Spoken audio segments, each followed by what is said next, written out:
Good evening, Randomania, and welcome to the Final Fantasy Randomizer Irongol Triple Dragon Championship. My name is Left Front Bumper, and joined with me in the booth today is Luffy. How's it going, man? It's going great, Fizzle. Looking forward to an amazing match tonight. We got two great teams, 6 runners on stream. It's going to be intense and fun to watch. It's going to be beautiful. On the left-hand side of our screen, we have Team D&D&D, featuring Dark Moon EX, DVS7, and Dwight Destetel. This is their second match in 2 days. So I sat down with them a few minutes ago. They said they're excited to be here. They're coordinating a tracking system. Their plan is to divide and conquer, divide into sections and assign on the fly as needed. Quote, "This match is our mistake. Please pray for us," unquote. Meanwhile, on the right-hand side of the screen, we've got Teamwork is for Dummies, which we know we're well acquainted with them, right, Luffy? Yeah, we've played them a couple times and, had a couple good matches. Yeah. They are feeling pretty good. Gregory and Jad are tryharding. Deng wants to steal my speed and power trademark and bank everything on black belts. Gregory mentioned that due to the blursing, which we'll get to in a moment, that double fighter black belt is the way to go and would very much please like Deng to use that. Quote, "May the less dysfunctional team win," unquote.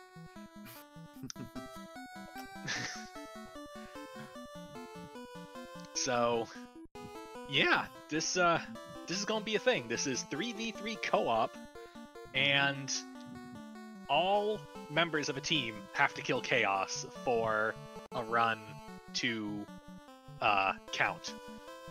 So that is correct. Usually it is 2 people having to kill Chaos in a co-op. This time it's all 3, so it should be interesting to see how 3 people finish. It's going to be tough to coordinate 3 people in Topher. It'll be one of the most important part is definitely going to be the divide and conquer. The worst thing in the world will be if all 3 team members converge on the same location at the same time, because that is going to feel like so much wasted effort.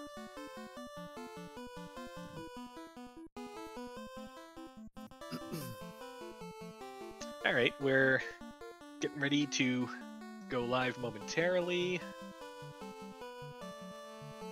Let's talk flags a moment. Let's talk flags for a minute. Let's talk about what we're doing tonight. Now, we've got... So, we're going to have item magic shuffle. We're going to have tiered magic shuffle. We're going to have B-side spike tiles. We've got everyone's favorite buffed pirates, but I'm scrolling down and I'm looking at something that sticks out to me. We have 2 incentive items, the Mazza and the Ribbon, at 2 incentive locations, Canaria Locked and Marsh Locked. Everything else in the game is loose, and we start with naught but a free bridge. So we're going to need to dig for everything, and we're off. See what we can get. We got some weapons, we got a wear sword, well, we got wooden nunchucks +4 is not the worst thing in the world. Black magic, we've got level 1 fast, lock, fire 2, white magic, unsure. Got Dwight Destetel guarding the entrance to Canaria. Nope, he's on the move. White magic, we've got Ruse and Lamp. Everybody loves Lamp.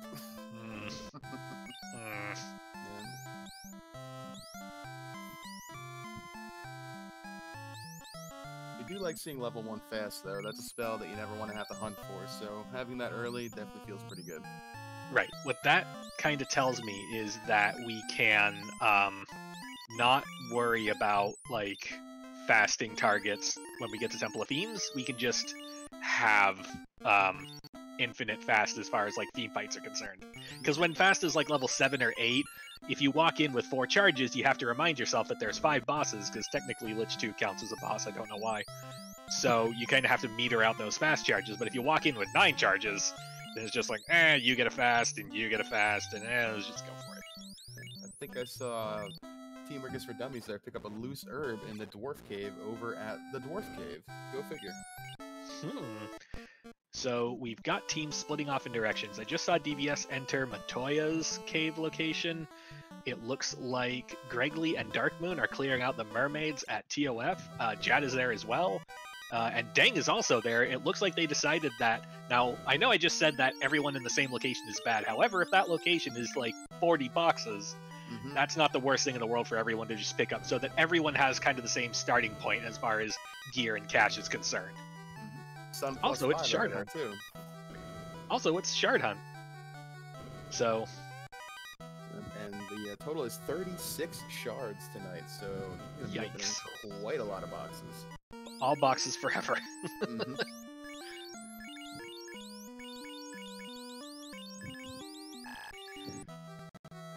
So meanwhile, DBS having a time over at Matoya's cave, while Dwight, where did Dwight go? Wherever Dwight went, that's Mirage first floor, and that's a free canal. Yeah, and the ship. Yeah. Lots of action right here. Teamwork apparently not for dummies, as Team D&D&D is already capable of leaving the inner sea at the, what are we at, like 2-minute mark? Yeah, yeah.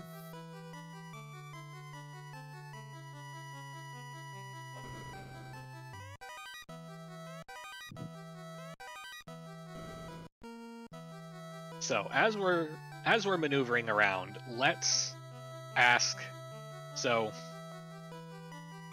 how would you tackle this, Luffy? You have a fleet of 3 minions to kind of throw at the seed how you will. How would you split them up? Well, I would definitely have one person do your typical checks right there by Canaria Castle, and then maybe head on up to Temple of Fiends, or possibly over to Matoya, and then Provoca. Someone's going to go over to the west and look at the Dwarf Cave. If we have extended progression on, go south and check out what's going on down there over at Northwest Castle and work their way down to Elfland. And then the other guy can just kind of either follow suit where they find the best items from behind, or maybe he could, if they end up getting the items like they got right now, the ship and the canal, maybe he can just beeline on over to Melton Continent and see what's over there. But dividing and conquering with 3 people is going to, be easy and yet tough to coordinate at the same time in the early going until they get their feet. So we've got Marsh Split in Canaria Castle that I believe, does that lead? No, it leads to Onrak. We've got ourselves a deep town. Yes, we do. Gonna take a note of that. Anything fun in the item shop? Not particularly. Was that Double Cabin? I believe that was Double Cabin, which tells us that an incentive did not land in an item shop. Level 7 Ice 3, and level 7 Heal 3. Heal 3 Red Learnable. It's pretty good.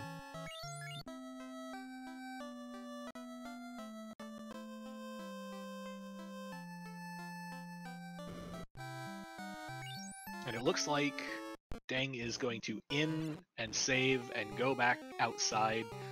That's one of the fun parts of deep towns, is that every town is a dungeon exit, because you just go to the inn and then you save and then you're right outside. Marsh Bottom in Canaria is the Bridge of Destiny. I'm gonna put that on hold for a moment. We're gonna take a note of that. Worth noting that for Shard Hunt, Tia is worth 4 shards, so that it's not as big a help as it could be, but it's worth noting that if we kill all 4 fiends, that is 12 shards. So then we just have to find 24. only 24. Only 24.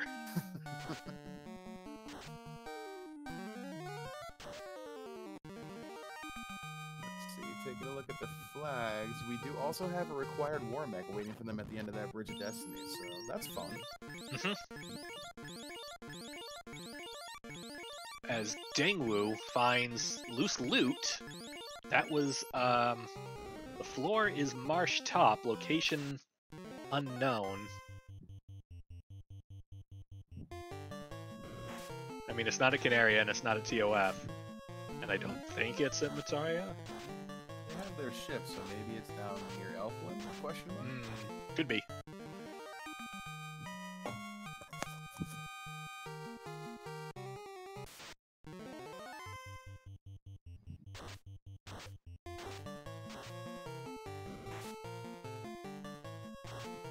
Thank you to Tracker so far, who tells us that at the Dwarf Cave in Dwarf Cave, we found our loose herb on the Mirage floor, which was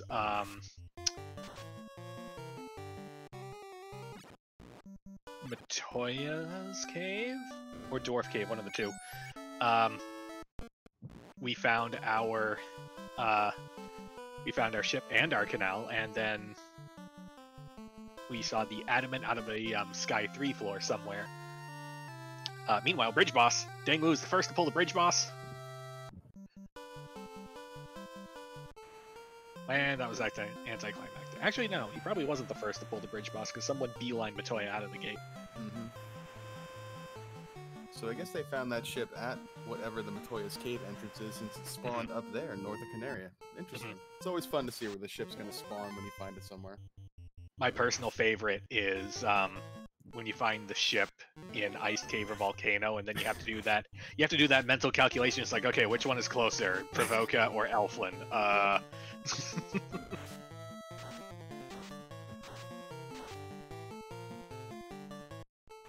I think I saw a loose cube over there on the bottom right. What I saw was a certain Dark Moon taking out the Hooray Dwarf. Feels bad. Yeah, dwarf genocide is never something we all can, get behind.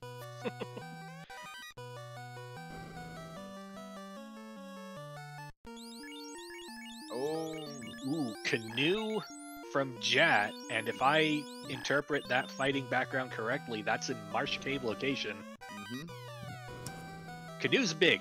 Canoe gets us, especially in concert with the ship in the canal, that gets us Ordeals, that gets us Ice and Volcano, potentially gets us Waterfall. Yeah.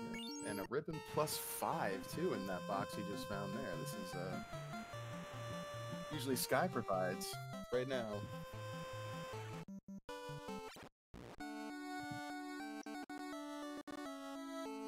We got that ribbon +5 is actually an opal helmet, worth noting.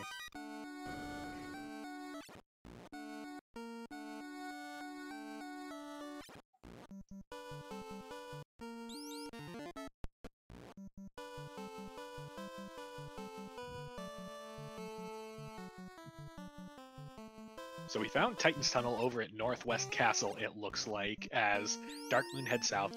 Darkmoon is going to be heading towards Marsh Cave, probably going to pick up the canoe for that team, as DBS is finding that marsh top, so we're going to get that loot. I'm sorry, loot with an F. That's one of my favorite flags, I'm not going to lie.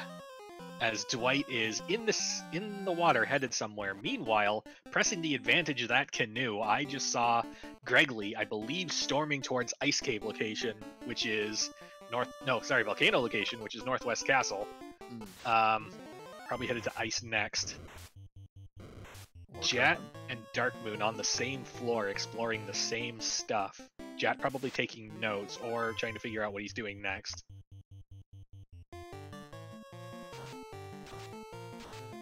White finds Canaria Castle, and the king's just giving it some pocket change. And at some point, there was a floater found for Teamwork is for Dummies, as noted by Gregly in the air. Looks like it was found on the Agama floor, so that Agama floor, we got a canoe, we got a cube, and we got a floater. And a ribbon +5. That floor was loaded. Dang. See, the fun part about Oops All Loose is sometimes when you roll the seed is just like, let's just like Costco it up. Let's just like bargain bin everything. Just like you go to this one location, you get everything you want.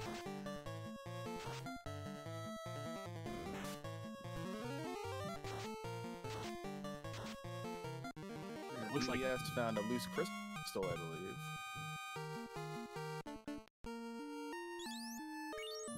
So Dwight is investigating Armory floor. Meanwhile, Darkmoon is no longer on Agama floor. Did he get floater before he bailed? I don't see... If anyone's heading over there in a rush, it would be DBS. DBS's pathing will tell me if they have floater. Well, he's headed in that direction.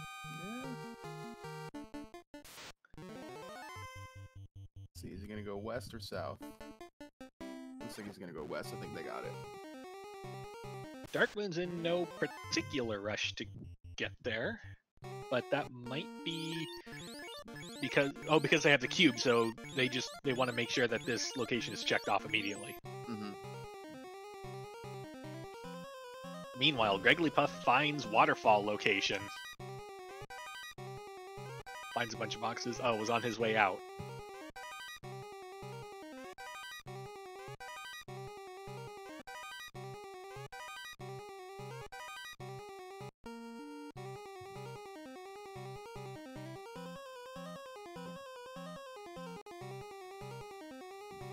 I see Dengwu pausing over there. I think he found something else loose. Just kind of waiting for a second. Unless he was just taking some notes.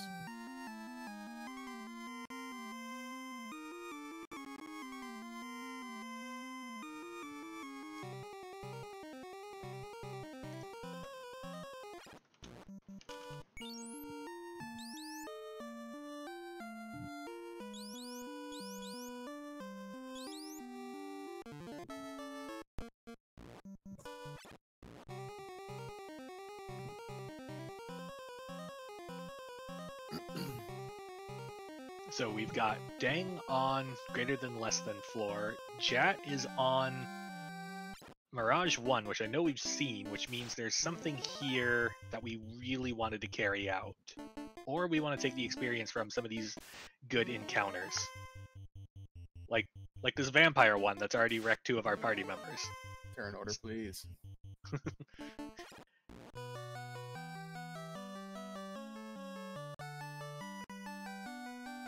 Alright, we're gonna get back on that horse because there's something down there we want. Loose bottle on the armory floor. Ooh, so at this point, we're just gonna have to keep track of a list of the items we haven't found yet. Now, to your point, this is kind of what happens sometimes when you have it's all loose. It just comes fast and quick. So, worth noting, because this is Entrance Floor Shuffle and because this is Shard Hunt, on paper, the only thing we need is the loot and the key to get through Topher. Now, that can be complicated by a potentially deep Topher if that is hidden, say, behind the cube or behind the rod. Now suddenly those become required. Or if a hugely dense shard location is behind one of those. But we're halfway there. We're halfway to base minimum requirements with that loot.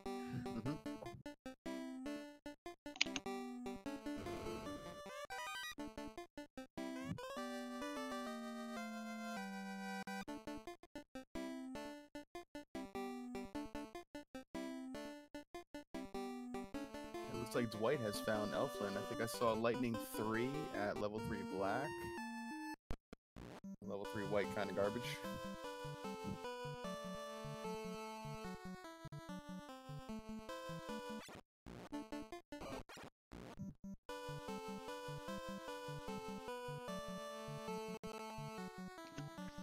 Looks like we're still going to pick up the Harm 2s just because we're so desperate for AoE that we'll take whatever we can get at this point. Yeah, I mean, there are worse things to have, you know, when you're coming across undead packs. I mean, it's not, you know, it was expensive, but, you know, whatever. Level 4 white, what do we got? Hey, we got life, we got cure 3. Seems Nice. fine. Yep, there we go.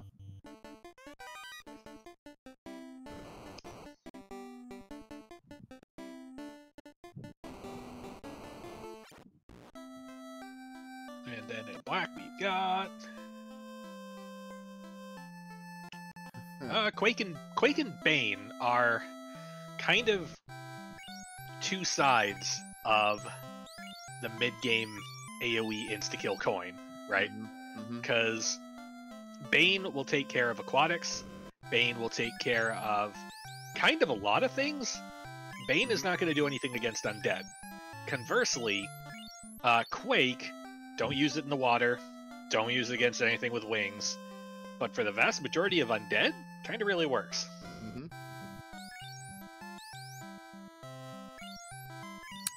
I saw Dwight pick up that floater in the Agama room of the Agama floor, so maybe they didn't pick it up yet? Well, they have it now, and now it's time to go get the flying hot dog. We got Provoke a sighting by Gregory Buff. We got level 2 Invis. Tier 2, I guess? Oh, we're buying Harm. Buying Harm is the ultimate desperation move. Yeah, I think the only time I've ever bought Harm in this game was when we were playing Vanilla a few weeks ago. And even then we didn't want to do it. Yep.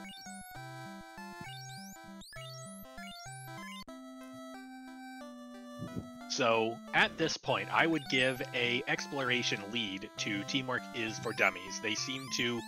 They caught on to the loose adamant, or not adamant, loose floater a bit faster.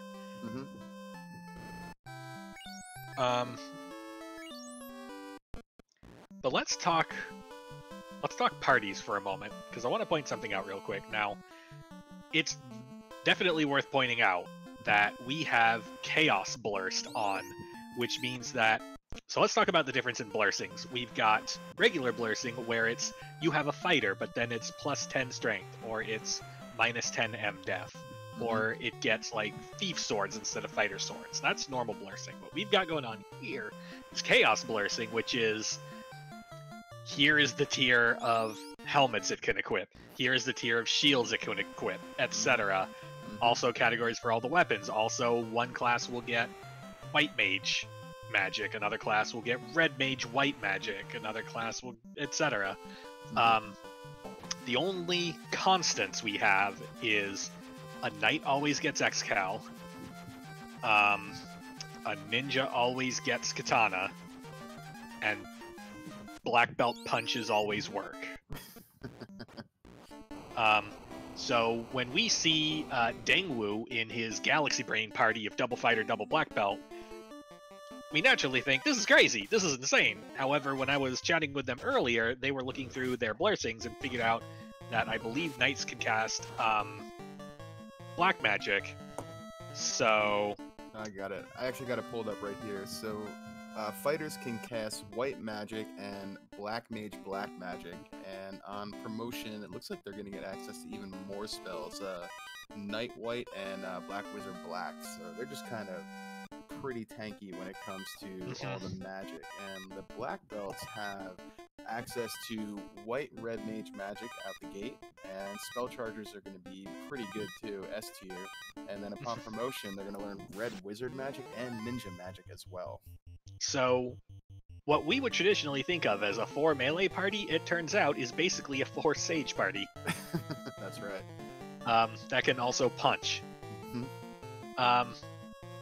So Deng rocking double fighter, double black belt. Gregley rocking double fighter, black belt, black mage. Jat, I believe, also rocking double fighter, black belt, black mage.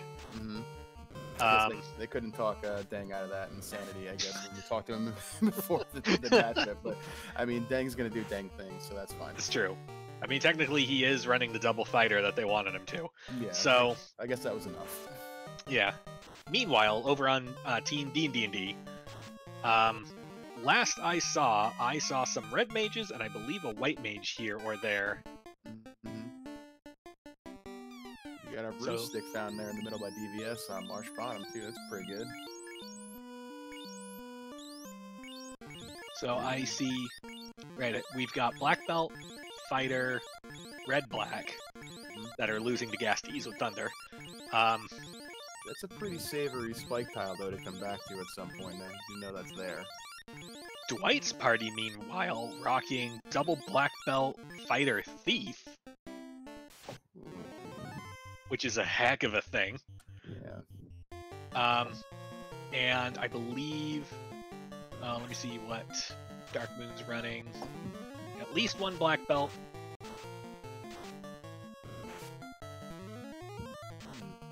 Black belt, fighter, red black. So it looks like Team D&D&D is seeing value in the red mages, whereas Teamwork is for Dummies has decided, nah, we don't need that nonsense. We got whatever this is. Red Mage is not bad. Access to white magic and black red mage magic, and red wizard black prompt promotion, so pretty standard stuff. As Gregly Puff finds my number 5 tile. 1 to 2 Gershark plus 1 to 2 Big Eye. It's pretty good. Out of time, yeah. The Thief, on the other hand, no real spells to speak of, and no real good stuff on promotion aside from access to every piece of gear it looks like in the game, so that's something. But he might be looking to 3-man it at some point with taking that Thief and just looking to run early. We'll see what he decides to do. If that Thief has access to every piece of gear in the game, we might be loading it up with like opal armor, etc. Just put a big brick in the front to protect our black belt. Yeah, they got S classes all across the board there upon promotion. It should be interesting. Just like that. DVS is either the burn encounters are looking to see what he can find on encounters here. He's just kind of circling that teleporter like he was looking for something.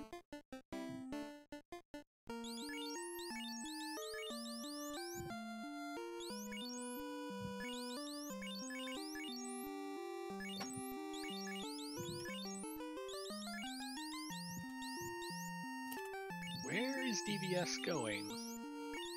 West instead of east? Melmond instead of airship? They picked up the floater. I'm wondering what's going on. They did pick up the floater.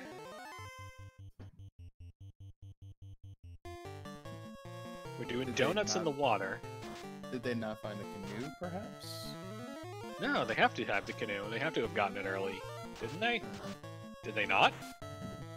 It's not marked off on their tracker. Now, in all fairness to our amazing trackers, Danny and Chanigan, there's a lot going on here. There is a lot. 6 people is a lot to keep track of, but Darkmoon has returned to the scene of the crime, so we got our cube, we got our floater out of here. What about our canoe? We gotta find canoe. Our tracker, Chanigan, pointing out he does not see the canoe grab by Team D&D&D, so... I wonder if they hedged a bet and said, we've got 1 item out of this floor, we got 2 items out of this floor. There's no way that there's a 3rd item on this floor, right? We'll see when they get down to that Agama room, and we'll know right away if they feel bad or not.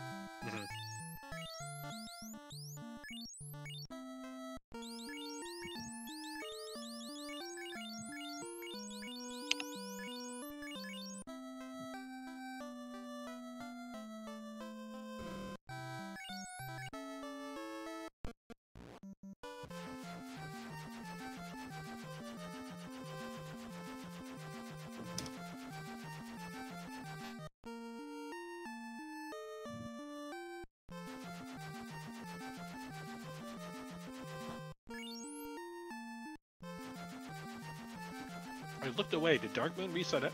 He might have wiped out. I think he wiped, yeah. I thought I looked away for a moment too, and I saw the same thing.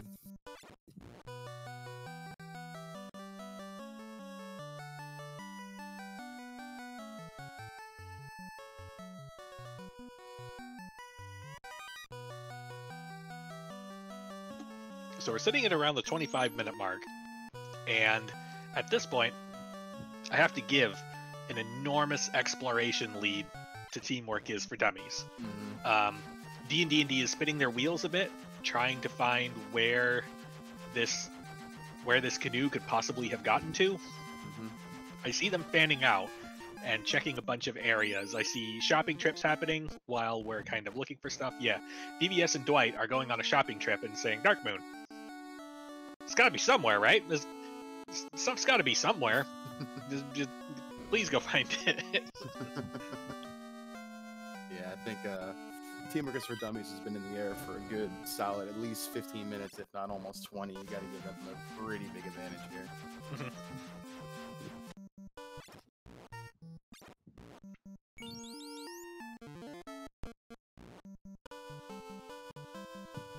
So, Teamwork is for Dummies. Checking out Cardia.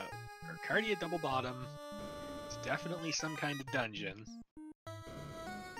So there's Darkmoon picking up the floater. Canoe was in there, right? I thought Canoe was in there. Let me I'm pretty sure Canoe was in there. Check the tracking notes here and see if our fantastic Tracker. trackers made a note of that. Tracker, help!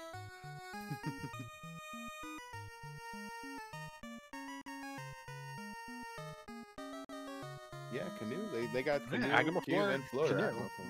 Yeah. Are they like just skipping one box? I hope not. So let me ask you a big brain or small brain play, depending on how you look at it. That one Sure. box that no one ever checks in the right hand room with the 3 boxes, is that linked somewhere that they might have already checked and that could have it? It's linked somewhere. Where is it linked? It's linked. I think somewhere on Armory floor. I think. Because I know it's linked. It's just a question of where.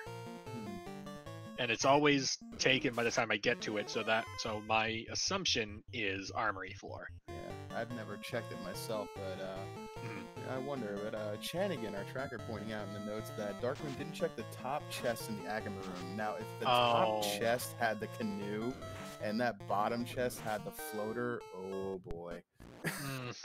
Oh boy, that could be some big time trouble. That's a bad. Yeah. That is officially a bad news.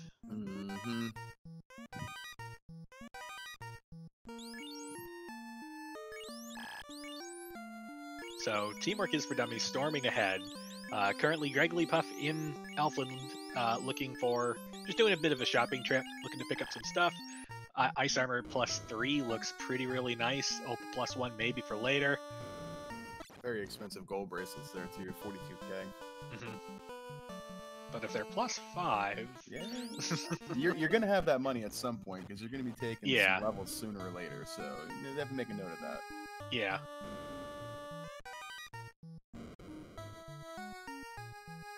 And a little bit of doubling back as Gregory Puff in Armory location. They had the bottle before that, I'm pretty sure. I wonder if there's something in here he wants. There's some shards in here. He's all the way up Oh, there's shards in here. Looks like he's got 11 right now. That's pretty good. It's pretty good. So, Gregory with 11 shards. Gonna try and get a look at... I missed Dang. I missed how many shards Dang had. Jat's got the Titan over here. I wonder if the Titan wormhole will take us somewhere fun. Loose Rod. Rod seems pretty good. And we've got our Topher sighting. We found Topher. Where was that? That looks like Waterfall. That might be deep in Waterfall. No. Isn't Dang at Cardia? No. Gregory's just... That looks like the Waterfall background. We'll find out in just a minute here. He's gonna check these boxes too. Yeah.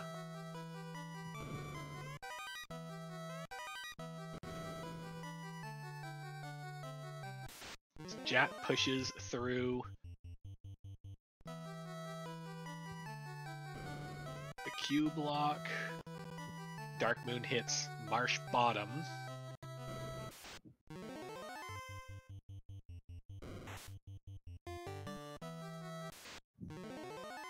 I saw Jet has 5 shards right there, but that was some pretty quick memory.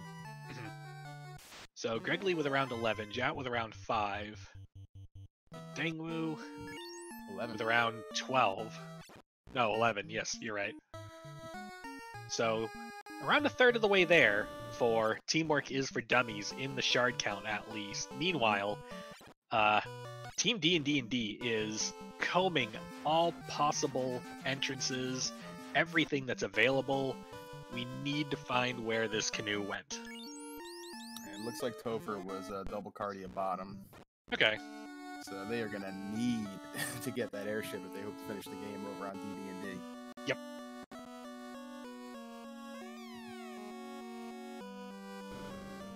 Meanwhile, Old Man Sarda has got some issues to work out, it looks like.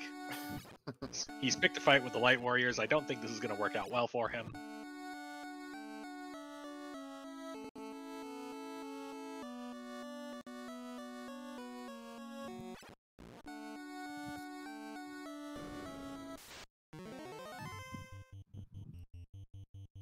Ooh, we got a 4-pack of fire hydrant tile over there for Dengwu. That's pretty good for some early levels.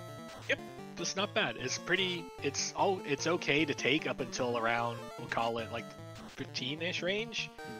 After that, it starts taking a long time before you see levels, and it's worth moving on to something a little bit more difficult, but also a lot more rewarding. Jet finds the ice loop, finds the Vorpal -4. We ain't gonna use that today. Also finds a crown for the trouble. Loose crown incoming.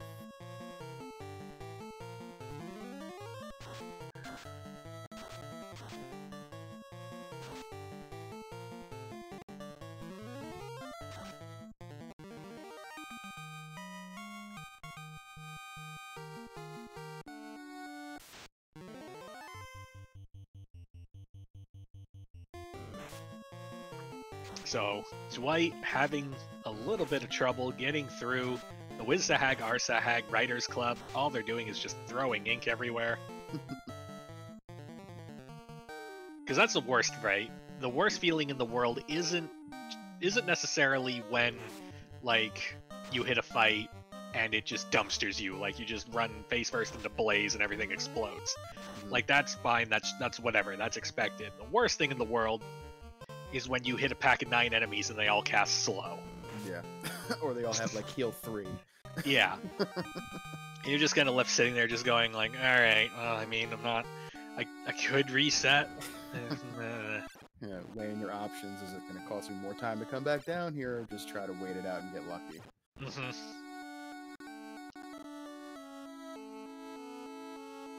got a loose chime over there as well for Jat and Ice Cave. So loose crown and loose chime in Ice Cave. Yeah, it's the it's item gravity. All the important dense ones just kind of are attracted to each other and they just stick together.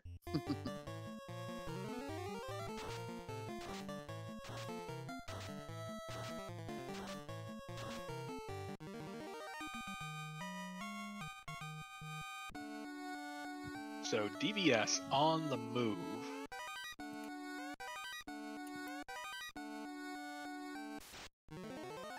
Dark Moon back to the scene of the crime. Well, I'm gonna keep a good eye on this. We're gonna find out. He's walking out. He's probably walking out to house or something. Or we're abandoning the location.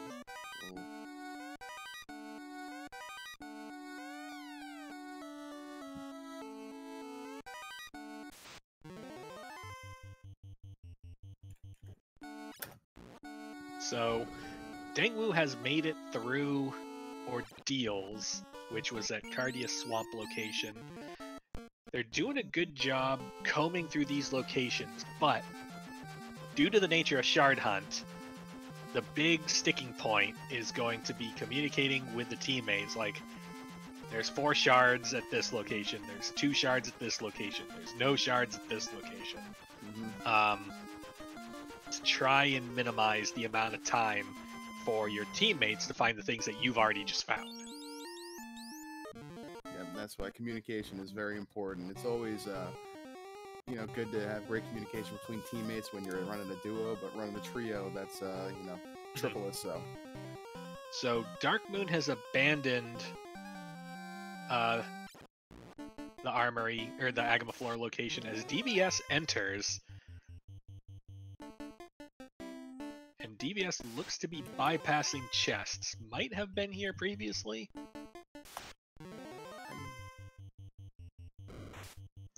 Oh boy.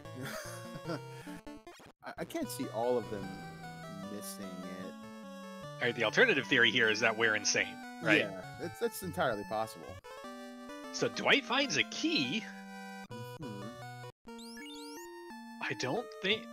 Teamwork is for Dummies has not found the key yet, so we're key item up. Get it? But that also means that the key does not lead to the canoe.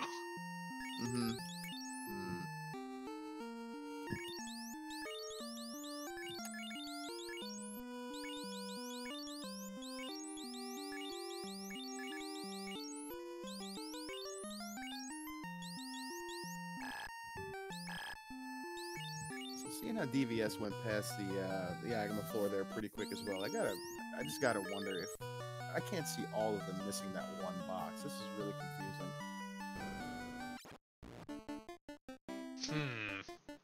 It might be a case of... So, one of the things that can happen when in co-op, as a +5 sighting at Canary Locked, is that a person will check an area. See, this is a thing that I've run into in the past, where one person of the team will check somewhere, that person will then mark off in the tracker that that place is done. So the next person, if they go in there looking for a specific thing, they say, oh, okay, everything else has been opened, let's just push on through down to the bottom. Yeah. Yeah, and it feels super bad, especially when it costs you your spot on the co-op tournament. Yeah. And to your point, I mean, when you're sharing items too, you're not going to bother walking in that room if that floater's already been found. Right. So Dark Moon returning to what I'm 50% sure is the scene of the crime. I think the Agama floor was linked to Marsh Cave. This is just the armory floor over here at Titans East. Loose bottle. Yay.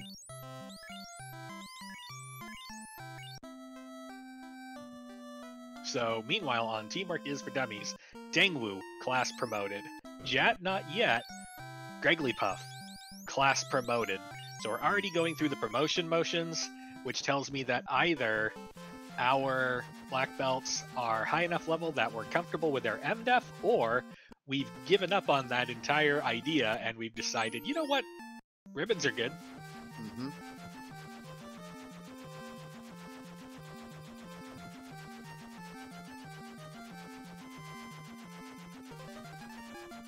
Taking a quick peek at the flags here, just making sure I don't see any inverted MDef or anything, and I do not, so... No, anything from that would come from the Chaos Blursing, I think. If that exists. Yeah. You're probably right.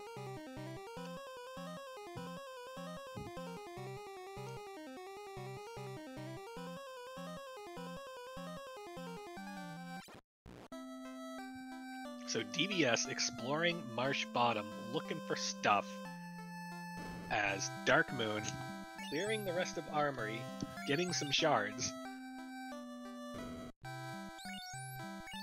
Gonna do a quick healing break. How are we doing on shards on Team D&D&D? We found Carry Floor, and Dwight's gonna take on a Tiamat. We're gonna bane it a little, slightly. Maybe do some ruse while we're at it. Fog 2 just for fun. Ruse goes off. Ruse goes off. Our black belts are a little protected. Fog 2 goes off. We're a little bit more armored than we were 5 seconds ago. Tia swings in. The black belt survives. We're doing okay. Bane goes out. Ineffective. Second round. We're going to double up on ruses some more. Going to fire off another Bane. What are we going to do with that last spot? We're going to... Fog 2? Fog 2. Incoming punch. Down goes our Bane caster. We're going to have to do this the old-fashioned way. Fog 2 goes off. Ruse goes off. Ruse goes off. Our black belts are 2/3 of the way to cap. This last Ruse cast will finish it off. Then we gotta figure out what we're doing with our Thief caster. Fog 2 is certainly an option. Fog 2 seems to be the option. This will protect us against the stray crit that makes its way through evasion cap. Incoming punch does 80 damage. Ruse goes off, Ruse goes off. So now we've got 2 fully Ruse black belts. What are we gonna do with them? We're gonna punch. And maybe mute. Mute goes out. Ineffective. Punch. 3 hits for 40 damage and 4 hits for 85 damage.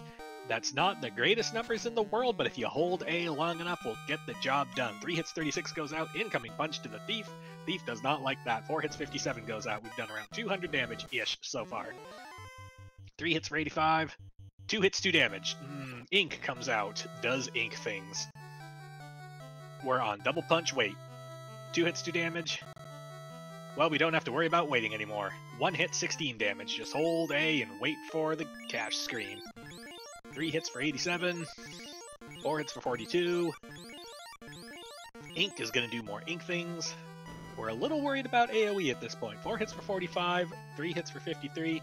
If we just see nothing but ink for the rest of this fight, we'll be okay. 2 hits, 2 damage. 2 hits, 83 damage. Thunder. That is a real AoE, and that is a real problem if that cycles around again. 1 hit, 1 damage is bad. 2 hits for, I believe that was 33. 2 hits, 42. The fight is still going. 2 hits, 33. So, worth noting that our Fiend hit points scaling for this flag set is 300 to 500%. That means we're staring at a Tia with a minimum of 3,000 health. So, we're going to pause calling that fight, and we're just going to turn our attention over to Teamwork is for Dummies. And going to finish him off. Mhm.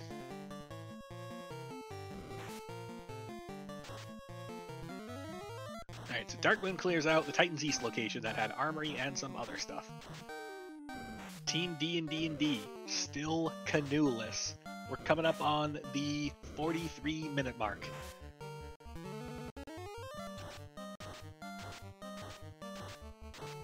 Teamwork is for Dummies has been in the air for since about the 10 to 15-minute mark.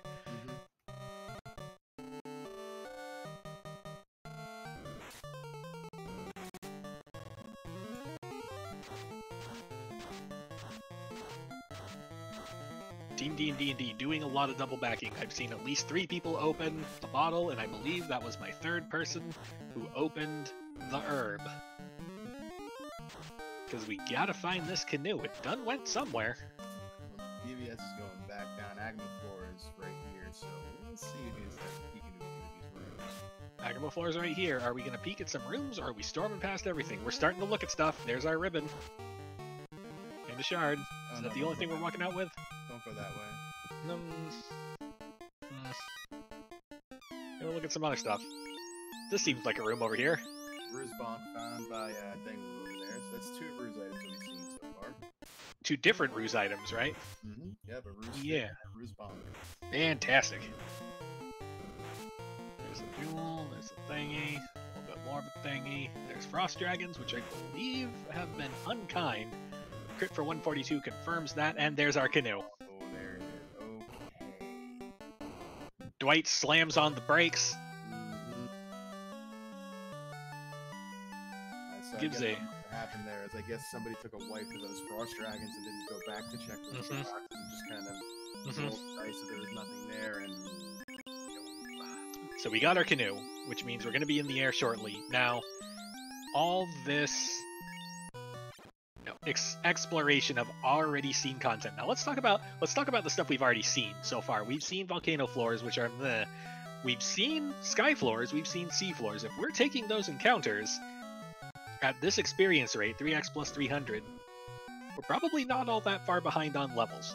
We're behind on exploration, no questioning that. But where Teamwork is for Dummies might have to like settle in for a grind at some point, the passive experience for D&D&D might be enough that if they need one, it'll be incredibly short. See Darkmoon over there taking some levels on some Perilous over there in the Hall of Giants. It's not bad. Yeah, red burb's pretty good. They'll go down to mostly anything. Heck, most of the time you can, even though they resist fire, you can usually just like push them over with fire 3. That's how low their health is.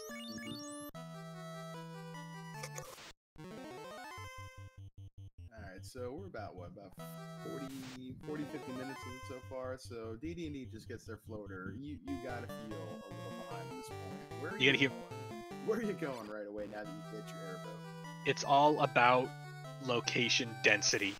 We're going straight to Cardia, as Dwight's doing right now, and then we'll figure out the rest after that. I might have 2 people on Cardia just to clear it as fast as I possibly can.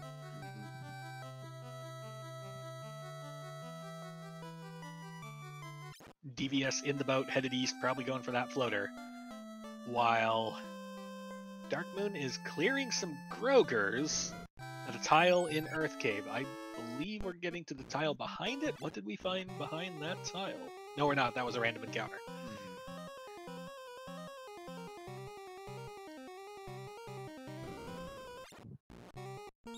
Meanwhile, Teamwork is for Dummies. I see Dengwu. I saw him in Canary Castle. Now, I know they've been in there a lot. They've got the Oxiel.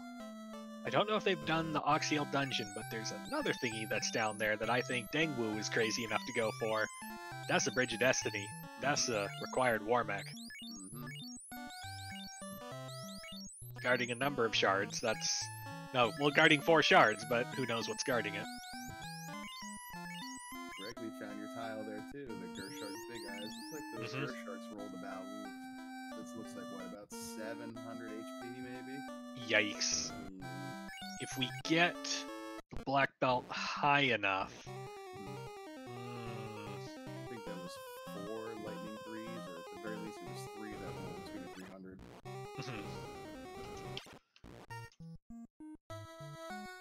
Oh, here we go.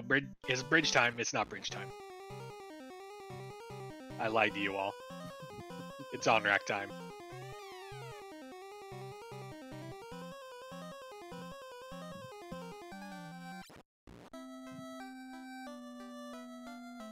Are we going to pick up any magic? Nope, we're just going to storm straight into the dungeon. What has Canaria Castle been hiding all this time? It is more seafloors.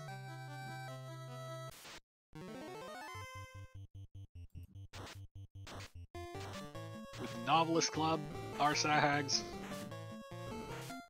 spilling all their ink everywhere.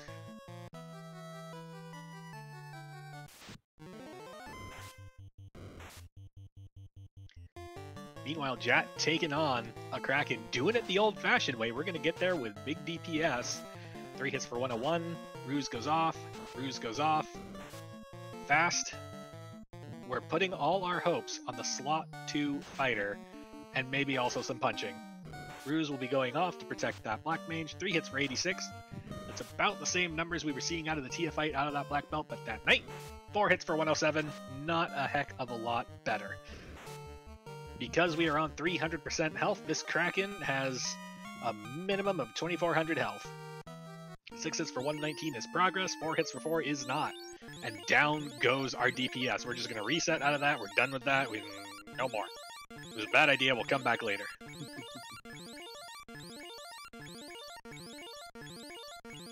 Looks like Greg is going to settle in right here, he's still on that tile. Mm-hmm. I've got 2 Lightning 3 casters. I'd probably settle here. We just hit level 22. Nope, we're moving on for now, but I would keep that tile in the back of my mind as a place to come back to. I know the Gersharks are big. That's awkward. That's real easy to get to, too. Oh, look at, yeah, he's going back. He just went outside. Oh, okay, we went outside and housed. Okay, that makes more sense. It's a very short walk from the front of Waterfall right there. Yeah, he's just going to settle in. Is that triple Lightning 3 something?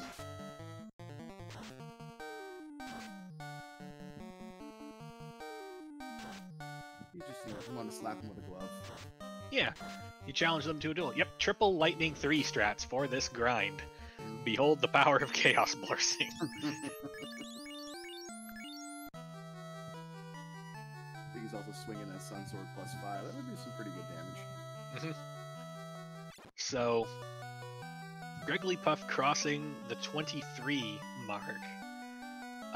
Now, I'm going to throw some numbers at you. I know we're not supposed to do math on Twitch, but whatever, we're going to do it anyway.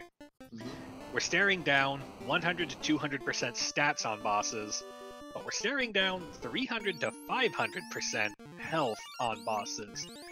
What level are you looking at taking that black belt to? I mean, I'm still, pretty wet feet as a duck, but I would feel comfortable going to 42. I would consider 50 if I could get there fast enough, but I think 42 for me would be a minimum comfort level. I don't think I'd be able to feel comfortable with those levels of bosses at a level 32 black belt. I'd want that extra hit. I'd want that extra MDF. I just want to be a little safer. I'm kind of right there with you, although I think I would flip that. I think I would look at 50, but if the grind is going too slow, I might settle for 42. Yeah. So we've got Deng and his double twinsies pack taking on Tia 1. We're going to do a lot of rusing. We're going to try some Bane. Our second Bane caster is down. Tia is flailing against the black belts. Double ruses go off. Are we just going to spam Bane for great justice? We sure are. And And it looks like we are now evade capped because we're looking at lock strats. That's an interesting call. I wonder if we have data on a test swing that suggests that Tia is really evasive. Bane goes out. Nothing happens. I'm gonna try some double punch. Bane goes out. Ineffective punch. 5 hits, 138.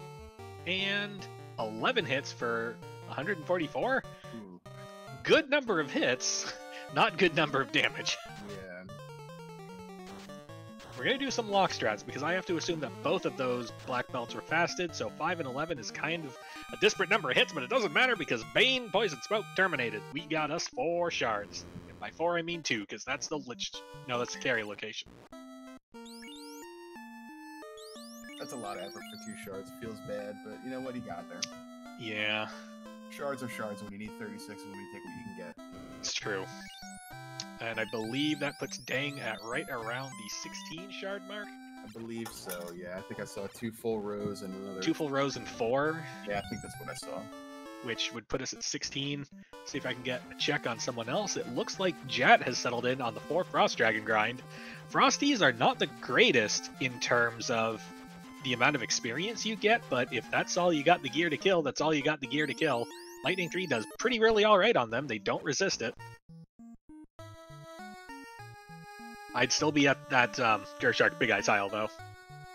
Oh, yeah. And you see Greg hasn't left that for about the last 7 or 8 minutes. He's just going to take all of his levels right here, I think, and I don't blame him one bit.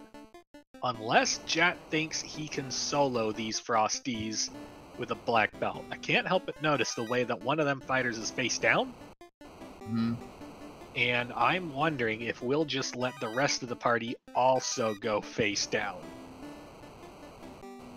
They're squishy. They got less than 135 HP. They're really squishy. That might alter my math on this.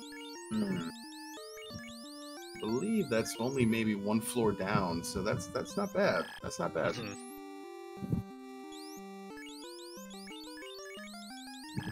It's a bit of an interesting strategy by Greg Lee too. He's always struck me as the person that when I've watched him run, always, you know, he'll solo black belt. He'll get that black belt all alone and just start punching things down. He's going a 4-person grind right here. That just, I think, tells you about the scaling and what they're thinking about these bosses. They're just going to make sure everybody gets all their levels across the board. There's a logic to that says that depending on the blursing that we've got going on, we might want higher level spell charges. We might have bad scaling on some of these melee characters that we want to kind of fix. We're taking a look at our stats.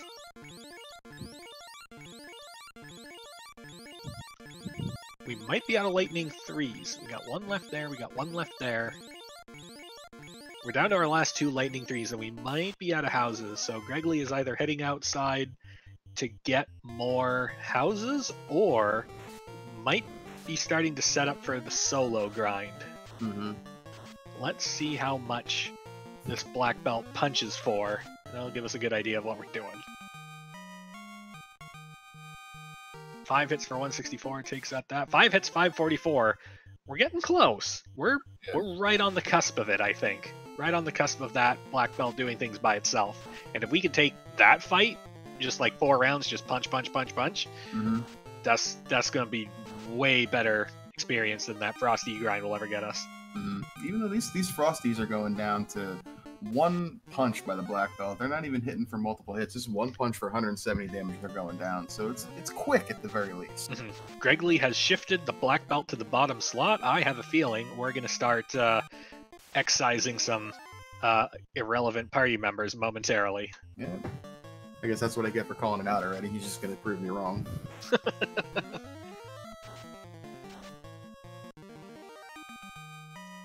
Still going to spam Lightning 3. I wonder if we took the armor off. I don't remember seeing the armor come off. Unless the armor has been off all this time. Could be. If that's true, these Gersharks aren't hitting very hard, which is not usually their trademark.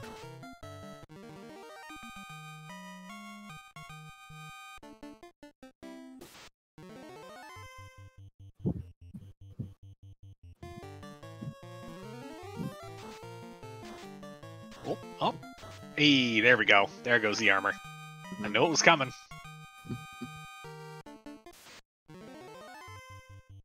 So now we're just gonna let the Gershark Big Eyes do all of our work for us to whittle down this party. We're gonna work on, like, as soon as the first character goes down, we'll cycle probably third character up the top slot, and then wait for one of those top two. Just always have someone in the top slot whenever possible until just the black belt is left, and then you cycle that up there and you're off to the races. Meanwhile, Team D&D&D. Dark Moon has found the buff pirates, and we're going to try baning them. Now, we've got lots of AoE options. Why would we be relying on Bane? Well, as you can see, they're swinging like 5 hits for like 100 damage. Everything about them is buffed. Their health is like several hundred, their defenses are big, their evasion is big. What's not big is their MDef. Bye. I think I saw a seed the other day with a race where they have buff pirates that were surviving, you know, not a max roll nuke, but nukes in the 300 range and were still standing. So, you know, Bane took them out too. I think that's to your point right there. I've had buff pirates that have survived 3 nukes. Yeah.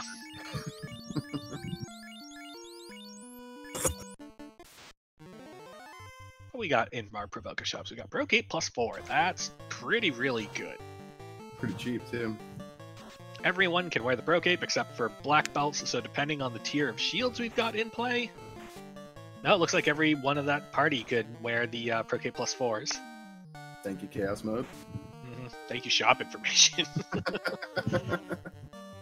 Shoutouts to Wildham, our current developer extraordinaire, who has been giving us all kinds of fun, helpful buffs to the experience. Quality of life improvements, that's the words I'm looking for. With stuff like shop information, so that you can tell at a glance whether someone can equip something or not.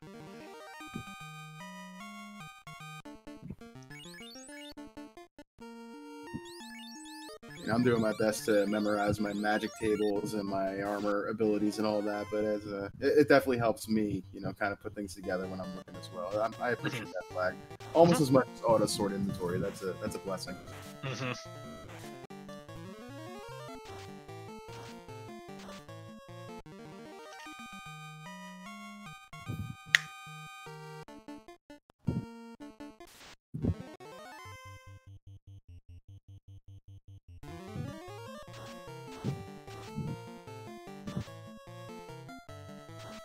So as Greggly Puff continues the solo black belt grind, Jat is also on his solo black belt grind, leaving Dengwu to do a double black belt grind. Now, this might look a little silly. Here's why it's not. Those black belts can self-fast. Ooh, Jat took a wipe. Ooh. I'm not sure how many levels he had there, but Oh no. So anyway, I'm sorry, you were saying about the self-fasting. Yeah, black belts can self-fast, so turn 1 of the fight, they just cast fast on themselves, and then they just go nuts. Deng's black belts are both at 31, that's really good. Let's see where Jat fell down to and where Greggly is. Last I saw, Jat was at 34, I think. So Greggly is now at 42, and Jat is now at 37? Yep, so that's not so bad. He maybe lost a couple levels, a few minutes, but I mean, they had a pretty good exploration lead. The fact they're settling into their levels right here, just I think they got to feel pretty comfortable about just getting them and just blitzing the rest of the game. And it looks like Greggly has decided 42 is enough for him.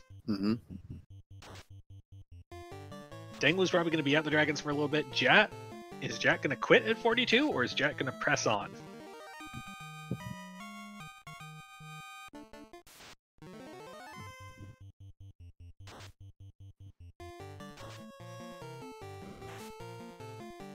We'll figure that out shortly. Meanwhile, Team D&D&D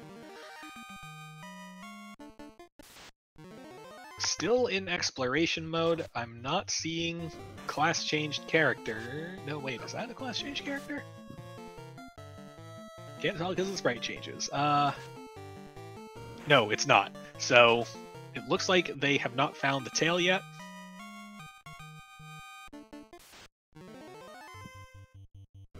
Dark Moon found the tile on the Sharknado floor too, so he's going to settle in for a little bit as well. Mm-hmm.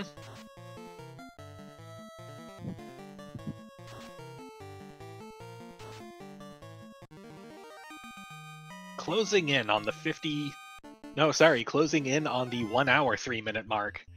We've got a tale of two different runs right now. We've got Team D&D&D who completely went over all of the early game with a fine-tooth comb.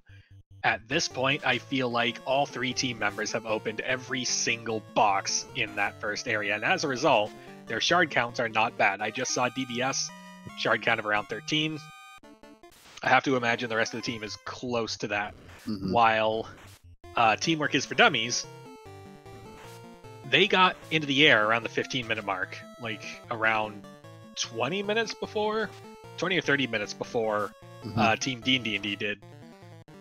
But in their mad sprint to explore the world, it seems like their shard counts are a little uneven, but they all managed to find grind tiles at around the same time.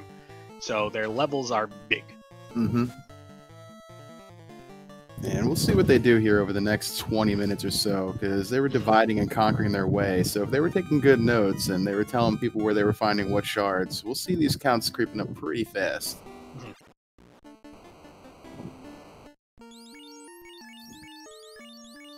I think I saw Dwight at about 15 shards right there, too. So you're right, they're not too bad. Deng's at around 16 right now. Mm-hmm. Jet is in the room with the Mazza +5.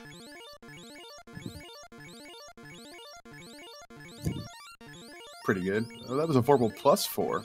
Oh, okay. Oh, it was +4. Yeah. Oh, Yeah. Interesting. Okay.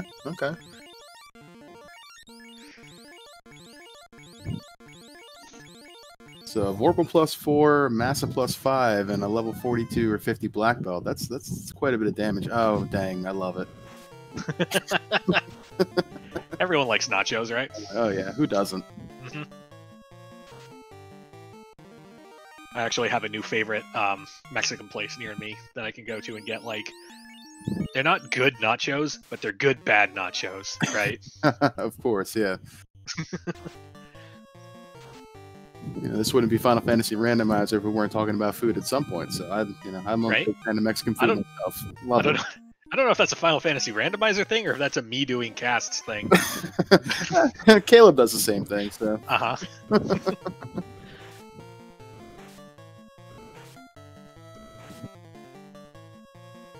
So Jet is either having some problems keeping some party members up. Jet is having problems keeping party members up.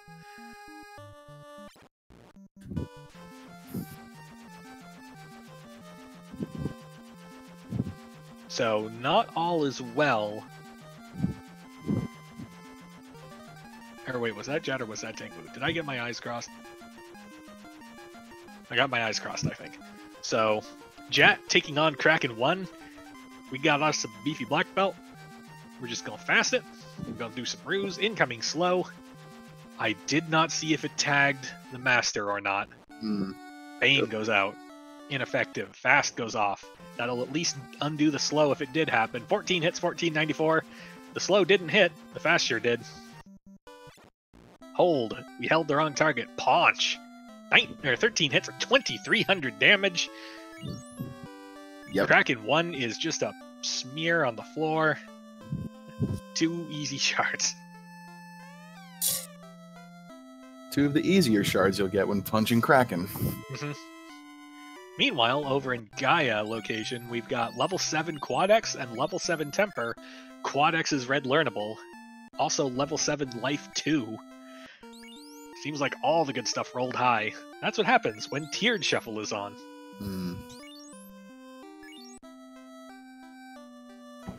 Level 8, Cure 4, and Zap.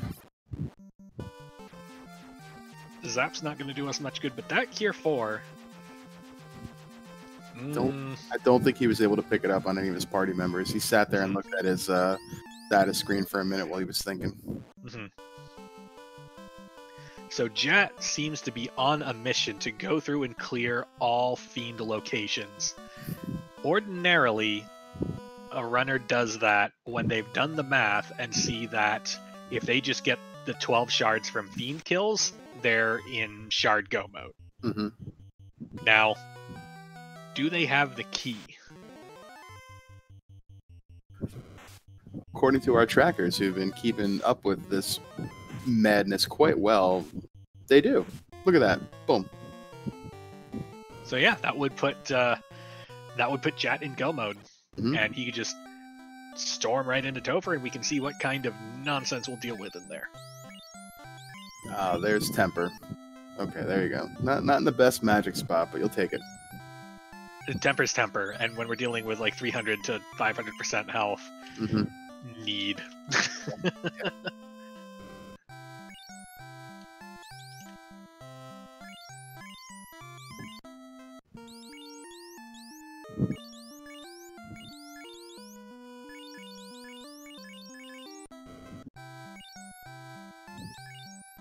So who's the next contestant on Jat's game show? It is... Gary. All right. We're going to do some fast. Fast goes off first. Good turn order. Paunch. 20 hits for 2174. Carry still standing. Ink doing things. Paunch. 19 hits for 2147. Consistency is the name of the game. Down goes Carry. 4 shards the easy way. Looks like 3, I think, right there. It was kind of a quick menu. It was a quick menu. I want to say it was 23. Yeah, I think so. I think I saw 3 full rows, and I want to say that was 5 more. Okay. Meanwhile, Dark Moon. Last I looked over there. Yeah. Yep, Dark Moon has settled into the Gershark Big Eye grind. Dwight seems to also be settled into a Gershark Big Eye grind. Them black belts swinging nunchucks? No, those are punches. Okay. While DBS is trying to do Kraken the hard way. 4 hits for 500 damage is admirable. It's not the, 2100 damage we just witnessed, but that black belt is trying its hardest. Or it was until it got slowed. Swing goes out. 1 hit, crit for 227. Down goes Kraken 1. And troll encounter. Get it? That's appropriate right there. I love it. Warmack. Over there by Jat. Ooh, Warmack. Will our Warmack friend stand up to punches? 14 hits for 1506. It's still there. We're going to ruse the top slot. Our forward meat shields are not doing well. Just got missed. Punch. 15 hits for 1680. No more Warmack. And it looks like that black belt is now 46, which is really nice. Did I miscount rows of shard? No, that was 3 full and then 5. Yep, that's 23. Yep. It's 23. So not quite LOL Lich. So not quite to go mode. Still going to need to open some boxes, but what this has done is given some of our exploration teams time to open some more boxes, to call out some more shards. It's also given Jat time to be like, okay, I'm going to these 4 destinations to get these 4 fiends, and while he's doing that, he can just kind of run the process in his mind. Okay, where am I going after this? Okay, what's the next place I route to? How do I get the most shards in the shortest time? It just got to feel pretty wild to have 27 shards and still have 9 more to go. Yeah, I see 36 shard hunt and I go, oh my god, can I leave any of them behind? I mean, I'm not sure of the number of shards that are generated into the game. I think they replace chests with like less than 10 gold or with heal pots in them or something. So. Right. It's all chests with like bad gold values and like I think heals and pures, some tents, stuff like that with shards. And I want to say that how many total are replaced? See, I thought it was a number that when you added it to Fiends, you got to 36, but I might be incorrect about that. Oof, that's a lot of clearing to do then, if that's the case. Yeah.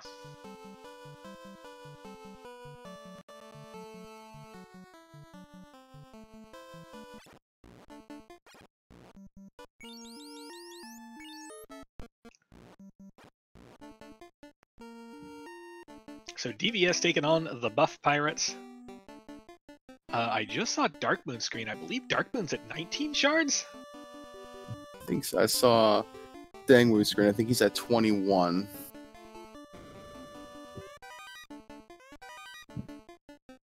So despite...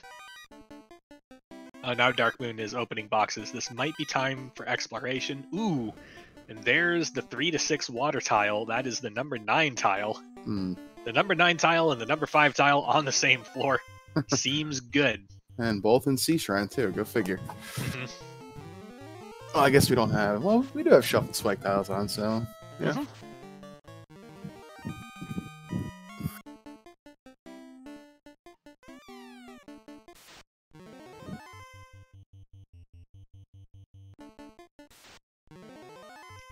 Meanwhile, DBS doing pretty well to take out Buff Pirates the old-fashioned way. Gets there.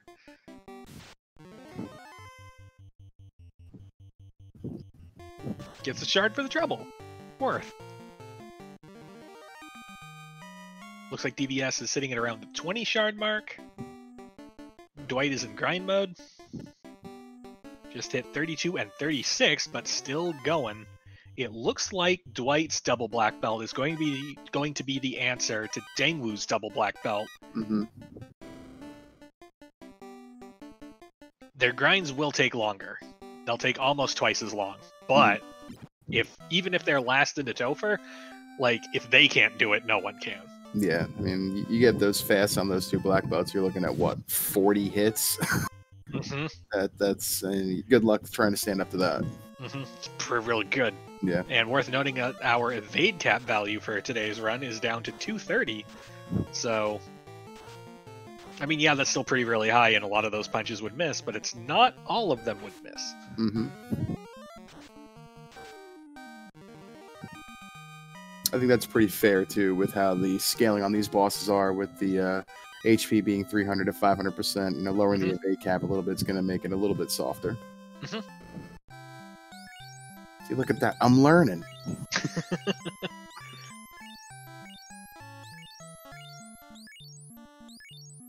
So Greg Lee is on the floor of the Fiend of Water carry as Jat clearing some boxes, looking for shards. I know there was at least 2 on this floor, so that should get him to, at the very least, 29 right now. Mm-hmm. Dwight, I think, what's Dwight at right there? 17 shards? Finds Provoca. What was level 2 magic? Saber. Okay, alright. In the absence of a Saber Gauntlet, a self-casting Saber Black Belt is really good. What are we doing for the Pirates? We're doing Bane strats, because that's what you do for Buff Pirates. You insta-kill them. You insta-kill most of them.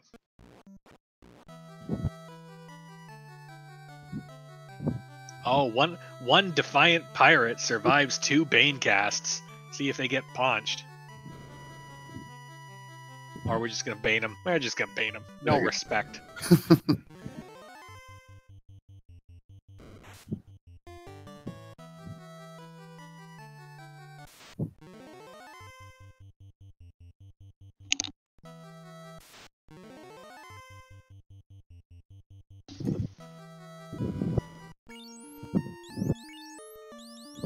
I think so. Jat right there, I think, is at 30 shards. I think I saw 5 full rows. Alright, so 1 more row to go for Jat. And at this point, it's less a question of where I should go, and it's more a question of where have I not been.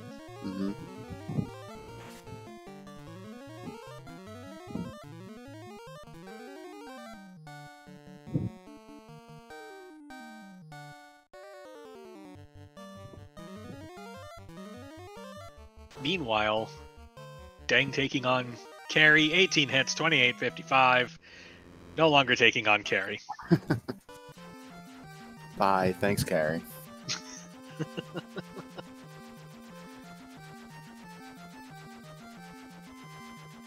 Alright, I'm trying to keep an eye out for shard counts for either team, because I want to see where we are.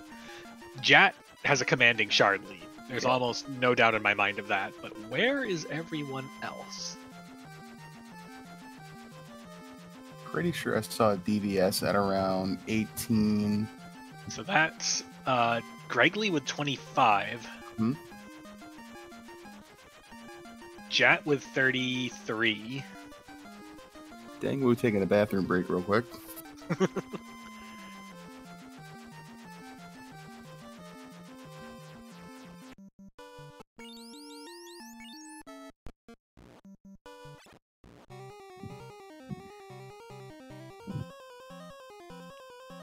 DVS doing a grind. Warmech time. How is a Warmech? What are we gonna do with it? We're gonna punch it. It is for 853. Seems good. Incoming punch does damage, but not enough to make it matter. Lock goes off. Fast goes off. Fade goes out for sub 100 damage. Thanks, Fade. Fade does Fade things. Doesn't it? Warmech punishes the Fade caster for its insolence. Double locks go off. The Warmech is still there. We're gonna have to punch a little harder. We're gonna turn the volume up. We got these tempers. Temper goes off. Temper goes off. Time for big punch. 17 hits, 2406. No longer robot. Black belt gets to 47. As Dengwu takes out his Warmech in a faster manner.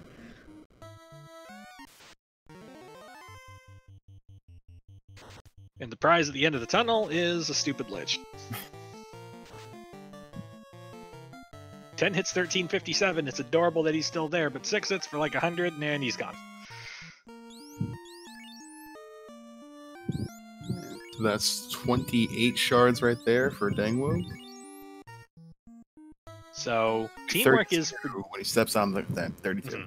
So teamwork is for dummies. In the final stretch for their shards, Gregley and Deng and Jat need less than 6 shards before they're able to go to the Temple of Fiends Revisited. Meanwhile, Team D&D&D... Oh, that was DVS. Was that 24 or was that 30? I think that might have been 30. That was 30. That's pretty quick. Last I saw, I thought he was at 18. That might have been 24.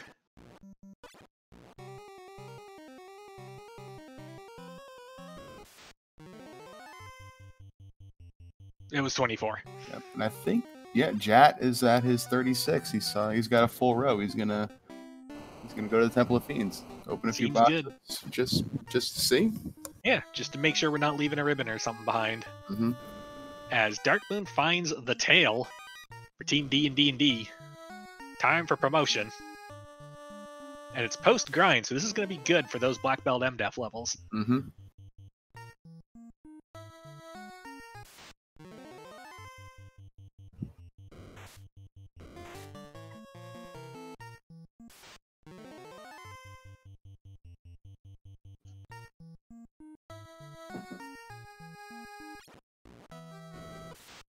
So Dwight is on water floor.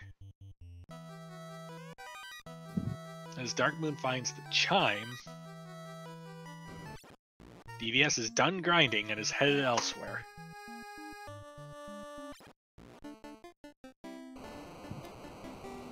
I guess Jat must have found something because he exited out and went back in. Might have been to might have spent resources on the Nightmare Evilman encounter. Exit, save, go back in. No, Jat's headed up. Yeah, Jat's headed in. Yeah, there we go. So Jat is our first to enter Topher at 1 hour, 20 minutes, and 53 seconds.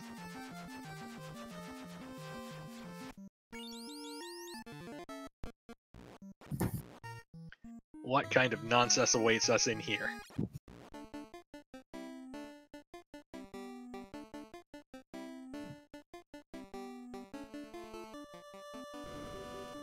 Dwight punched down his carry, and he's up to 24 shards as well, as Dark Moon gonna go pull himself a Warmech.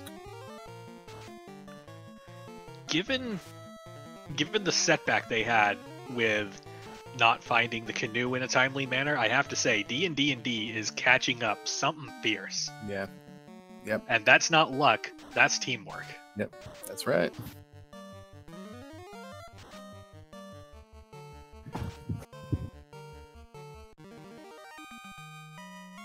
So Dark Moon is going to take on everyone's favorite Warmech as Jat continues his rampage through Topher. About to head back down to the first floor. Any minute now we'll be on the floor of the can't believe it's a real boss Lich 2. Just for that, I fully expect Lich to leave with Nuke right now, just to say hi. Even a nuke won't slow them down. It'll just be one of those things that's just like, okay, it's like, okay, you did the trick. Go have a seat.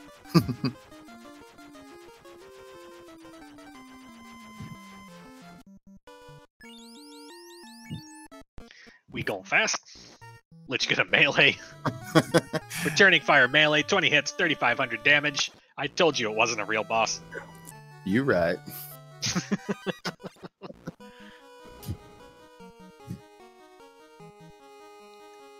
Rounding the corner on the fire floor. Gotta get all these garbage encounters out of our way. It's time for Carry 2, the first real boss of Topher. Now, I'm all for disrespecting Lich 2, but when Carry 2 rolls up on melee, that gets your attention. Mm-hmm.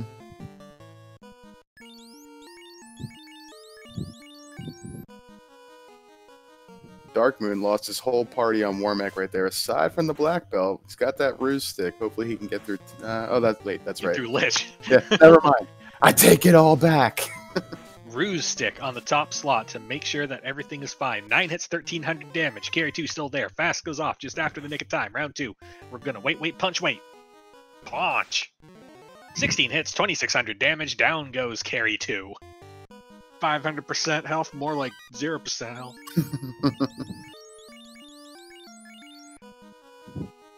But now we're coming up to the first problem floor. It's Kraken 2 time. Mm-hmm. This is where we need to sit up and pay attention.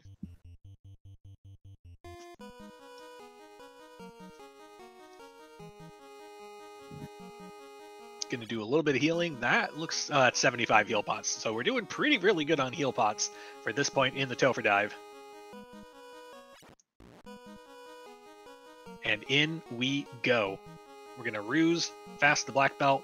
Just go straight to the punching, and we're going to ruse the black mage just to be safe. Punch goes out first. 9 hits, 972. We're not dealing with that much evasion. Ruse goes off, fast goes off. Incoming hit, 9 hits for 572. We've lost a knight already. We're definitely going to want to keep up those ruses. Ruse on the black mage goes off. Lightning 2 incoming. Does Lightning 2 things, but a punch goes out. 15 hits, 2,500 damage. Down goes Kraken 2. If that punch had been targeted just a little bit lower, that could have been a wildly different fight. Looking up his teammates, Dang and Gregley are both in Temple of Fiends as well now.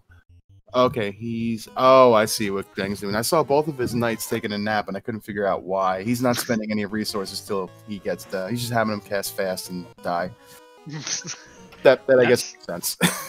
That's not the worst idea in the world, but here comes Tia 2. We're gonna do some ruse, some fast.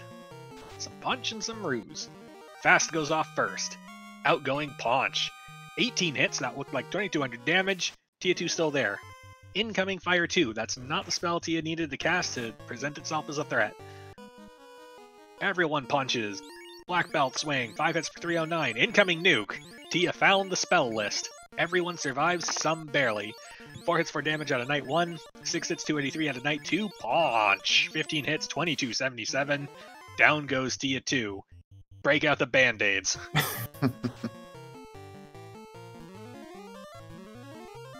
Meanwhile, Dangwu on Carry 2. 18 hits. We carried our 1 health knights through the fight. We're just going to keep going.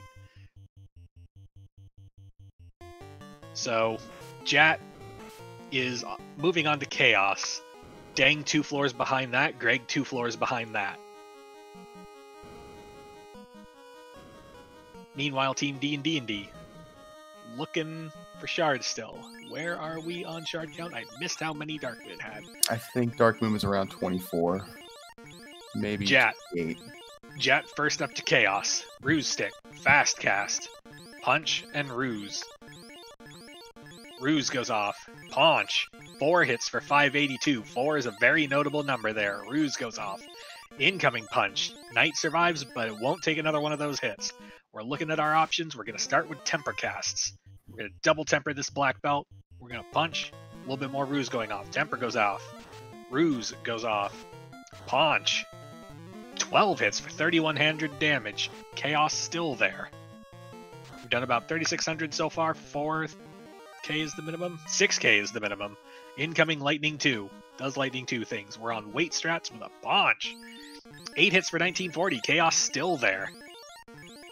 Paunch. 10 hits for 2,400 damage. Chaos goes down. Get a single G out in chat, as Jat is the first to clear Topher for Teamwork is for Dummies. His teammates hot on his heels. Dengwu taking on Tia 2. Punches.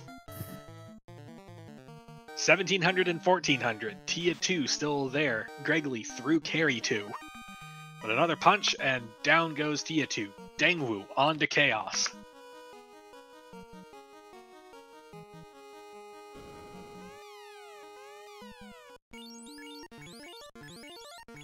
Gonna do a little bit of last minute healing. We saw what happens when you bring 1 black belt to this fight. What's gonna happen when we bring 2? We're gonna stare him down. We're gonna double punch. We're gonna double fast. First punch. 4 hits, 817. Second punch. 6 hits, 1,100. Fasts go off after the nick of time. Ink does ink things. More than any other time it's done ink things, this is the time for it to do ink things. We're going to temper once on each black belt. Paunch goes out. 12 hits, 1,900. Tempers go off. What is the single tempered fasted punch going to do? 10 hits, 2,209. Down goes Chaos. That was a lot faster fight. Mm-hmm. Twice as fast, perhaps. Twice the punches, twice as fast. Meanwhile, Team D&D&D.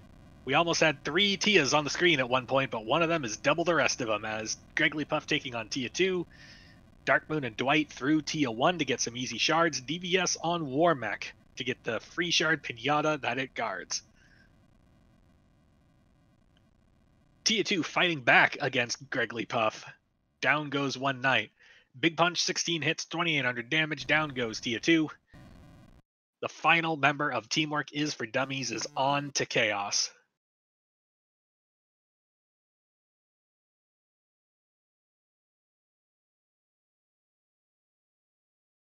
Gonna do a little bit of top off.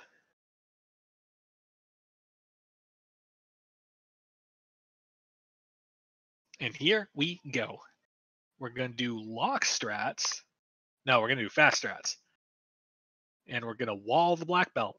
We're a little concerned. 4 hits for 842 is fine. Lock goes off. Gregory already has the knowledge that this is an evasive chaos, so lock out of the gate is a good call. We're going to do double lock. Punch. Are we going to wave the gloves? No, we're going to cast Heal 3. Heal 3 goes off. Big punch. 14 hits for 2,100 damage. Ink coming out. Not going to slow us down in the slightest. Lock goes off. Lock goes off. See if we can hit the high score hit from the king of the black belts himself. Temper going off. Temper going off. Super punch. 12 hits for 3,300 damage. Down goes Chaos. Get your triple G's out in chat. For Teamwork is for Dummies, who have finished with an official FFR bot time of 1 hour, 30 minutes, and 47 seconds. GGG to them. GG's, guys.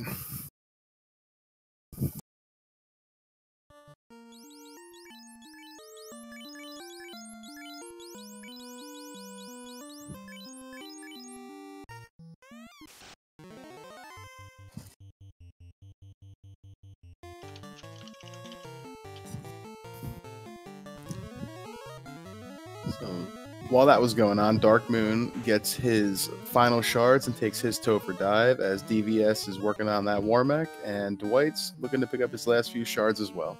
Mm-hmm. And we are joined in the booth by Teamwork is for Dummies. GG, lads. Well done. Yeah, guys. Ah, thank you. Thank you very much. Thanks for coming. Yeah. So We did it. We did it. you did it. We won a race. I think it's yeah. So, talk to me about parties. There's one key distinction that I kind of want to draw to your attention. None of y'all had red mages. Were those a class? Were red D&D mages good? D&D&D all have red mages. Mm-hmm. At some point, I have a feeling y'all read the Blursing. What went into your mind as in terms of party comp where red mage just wasn't an option for you? I don't know what they had, to be honest. We just were like, hey, this has all the black magic. Hey, this has all the white magic. Hey, black belts are broken in anything without half bless. So we just like, okay, this will work. Well, plus the tiered magic, we knew we were going to need higher levels, and I think the red mages. I want to say the red mages were vanilla as far as their magic was concerned, but I don't remember off the top of my head. It was either that or they had white, red mage, black magic, or I'm gonna be honest, I don't really remember. I just remember thinking that the other classes looked better than the red mage. Yeah, you're right. They had white magic, black magic, red mage, and on promotion they got red wizard black. Yeah, so that's not that terribly exciting. With the tiered shuffle on, we knew we were going to need some higher level magic, and I don't know. At least that was my logic behind going with the double fighter comp, because they had the black magic and the black wizard magic at promotion, and then the black mage had the white magic and white mage stuff at promotion, and then the black belt had the red mage, white magic, and then night black magic at promotion, which is kind of good. Mm-hmm. Kind of good. The ninja. You mean the ninja black black? belt was actually the broken Yeah, ninja class. black. Yeah, Yeah. yeah, black belt beyond broken. Look, all of them. You know, I told you, Fizzle, at the early game, I'm going 2 black belts. Okay, I looked at that. You I sure said, I'm did. going double. And you know what? Let me tell you. With 2 rounding every feat, including chaos, with over like 7,000 HP. That's right, folks. That's what happens when you have a broken class. I was gonna ask you, how much fun was 2 black belts? Oh, it was a blast. Are you kidding me? Like, it was just, it was like fast, done. And if, like, I kept my knights down to 1 HP, I'm like, what are they gonna do to me? Nothing. I'm fine. Yeah, I saw that happen on the after you fought Lich. I saw both your knights were dead. I was like, did I miss something? And Lich had like something nasty, and they just didn't have the HP to survive. And then I saw the 1 HP. I'm like, oh, well, that's a viable strat. I can get behind that. Yeah, the Lich 2 had Bane, ended up hitting because I didn't transfer over my ribbons over to it. I'd rather keep it, just since it technically didn't have the MDef of a traditional black belt. Plus, I promoted early, so. Mm-hmm. Or I don't know how that works with the changes, so. But yeah, so I just left them since they had life or whatever, and yeah.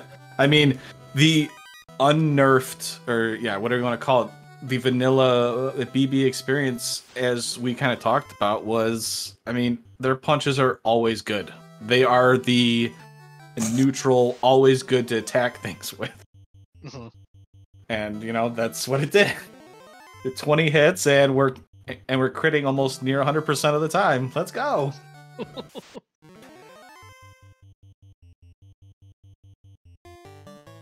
So, looking ahead, who's the next? What's the next challenge for the 3-man co-op team? Like, what's the next mountain to climb?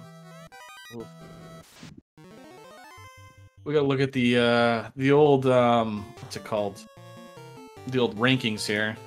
Yeah, Take we a gotta. look. I was gonna say we gotta get back in the game. So we may, depends on what Dangwoo's semi-retirement status is like, how Boca Raton's been treating him. If he's gonna come up and help us out, or if it's gonna be me and Jat doing some of the stuff. But we gotta dig ourselves out of this O2 deficit and actually try to get up there so we can eventually take. Greg, we have 1 win. Okay, give us the 1 win. We finally sorry. got it.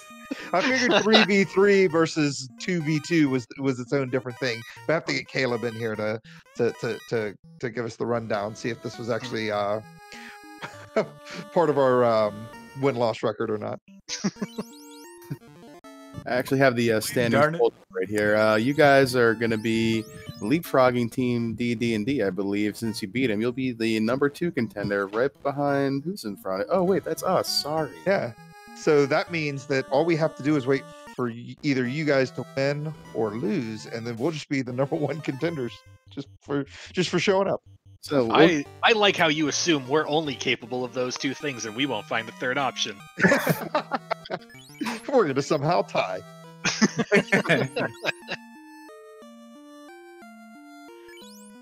You know, figure the next 2v2 match, I will, if Jet would like to race, I'm gonna let Jet race. You know, let Gregley experience what it's like to work with a proper teammate that will not troll him to death. And remember where shards are.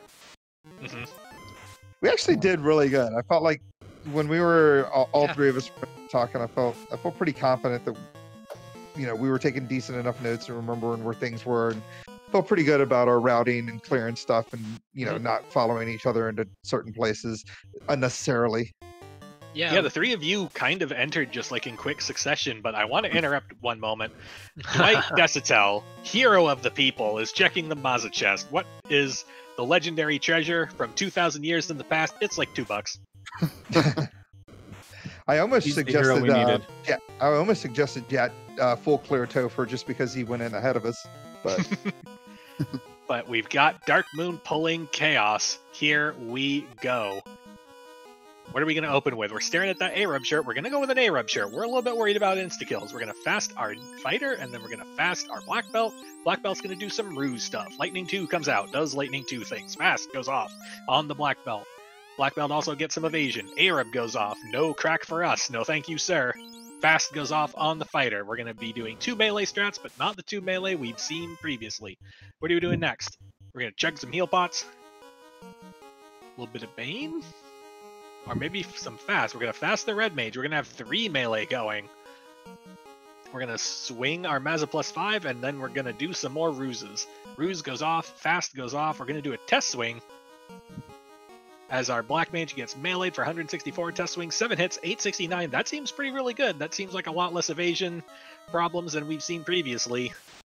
As Dwight also pulls Chaos, goes straight for the punches. 4 hits for 806, 5 hits for 826. This is a race between Dark Moon and Dwight is just hitting the gas. Double fasts are going to go off. We don't need no defenses. We don't need no stinking defensive magic, no evasions, no nothing. We're just going to punch everything. Punch goes out, 3 hits for 470, that's fine. 10 hits for 1375, Chaos still there. Up on Dark Moon side, 6 hits for 1000, Chaos still there. The punches are flying. The spell list is weak. 3 hits for 85, the red mage also weak. Ink doing ink things. 12 hits for 2300 damage, Dark Moon's Chaos still there. 8 hits for 1200. Dwight takes down Chaos. Dark Moon takes down Chaos almost at the same time. Get your 2 Gs out in chat. Aw, they were in sync. That was so cute. Some That's crazy teamwork. right there. That was fun.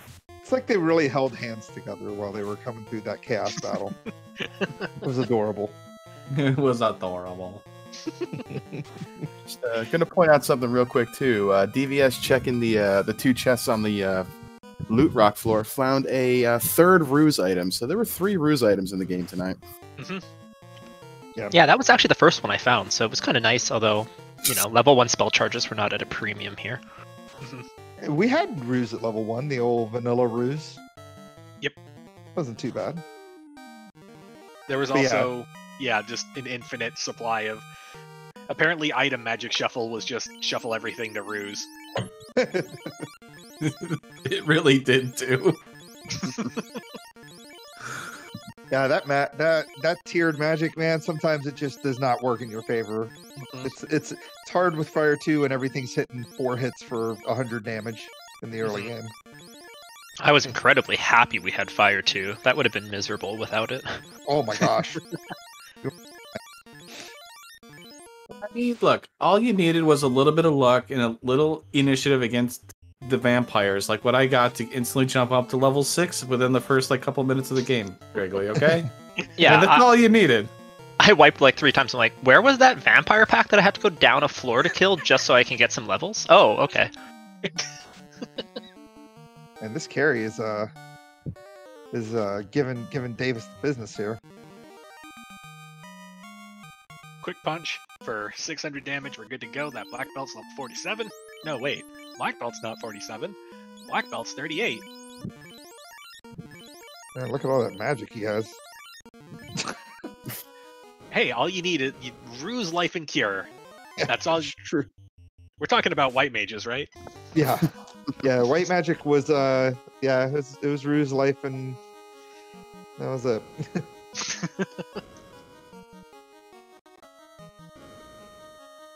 DVS rounding the corner, about to take on Kraken 2 real quick. What are we doing? We're looking at our gear. Actually, I was gonna say, I think improve cure was on because my cure 3 was doing work. I was like, what the heck, cure 3? Like 200 damage or 200 HP? It was pretty nice. Yeah, I didn't want to torture us too bad, so Wait, you guys actually had cure spells? yeah, I picked up cure 2. It was boss. Oh wow. Cure 2 healing for 90 HP. Felt pretty good. I was just chugging heal potions like going out of style. Let me tell you, that was great. I bought like 250 heal pots this seed. Yeah, because heal 3 I think was level 5. It was an on-rack. Yeah, it was level 7. Yeah, level 7. Sorry. Yeah, because we never found Crescent. I'm assuming Crescent was. Where did we decide Crescent was? On-rack? Ordeals. Ordeals, I mean. Yeah. I don't know if I saw anyone go to Crescent. No, I don't think so either.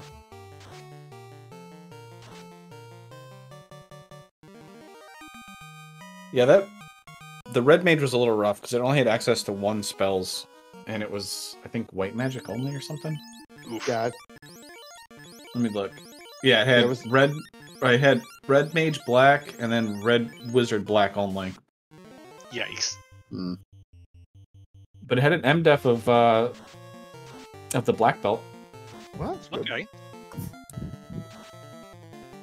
And it looks like it had okay vitality growth as well, which could be another reason they picked it. It looks like DVS's red mage has over 600 HP. That's pretty good. But I this believe, level 47. I was going to say, I believe they also took a thief in one of their party combinations. It looked like from the blursing that a promoted thief just had like S's in every gear category, so just give it the dragon armor and just stick it in the front, I guess. It had A armor. Oh, A-class armor. Yeah, it was the fighter that went basically from being a black mage to a black wizard with all knight equipment. Oh, jeez. Yeah. The only problem with our party comp was that all our mages had really bad vitality growth.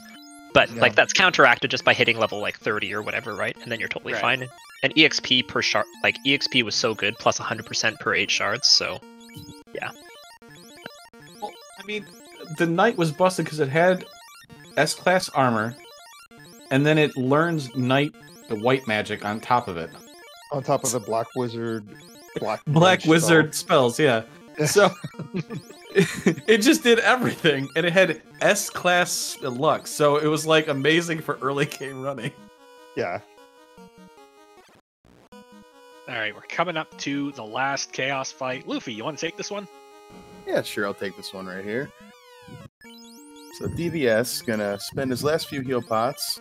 I'm gonna top his characters off. I'm gonna pull chaos and try to finish this out for Team D&D&D. Checking his We gotta gear. get Dangwu on their team. All right, so we got a ruse going off. Fast. Ruse stick. And another fast. Fast goes off. Good turn order. Punch on the black mage, still surviving. Gonna throw off that ruse. Gonna take the evasion. Another fast. Some more ruse. Fast on the red mage. Punch and a swing. Fast goes off. Hits ruse. Ink free turn. Gotta love it.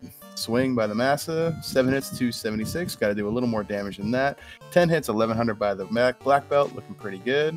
Another punch, 11 hits. I think that was 975. Ink, another ink. Free turn again. Sun Sword, 6 hits, 122. It's okay. Massa, 222. Also okay. 10 hits, 458. A little better. 10 hits for, I think that was 100. Not bad. Lightning 2, another free turn. Punch by the Black Belt, 604 damage. Chaos had somewhere in the realm of 6,000 and change HP, I think. Damage poison. Everybody's still on their feet. 700 damage by the Massa. 775 by the Black Belt. 226 by the Red Mage. Everybody's still on their feet. Another swing. 7 hits, 330. Punch. Swing for 214 for the Red Mage. GG's in the chat for DVS and Team D&D&D. Not bad, guys. EG, and I can't believe Griggly said that beforehand, but he's already trying to get rid of me. Trying to move me over. Is this like a trade deal? Are you trying to trade for DVS? Is that what it is? Or Dark Moon? No, you go on there with Danny and Demon Frog. You guys can be D&D&D. Reminds me of the league.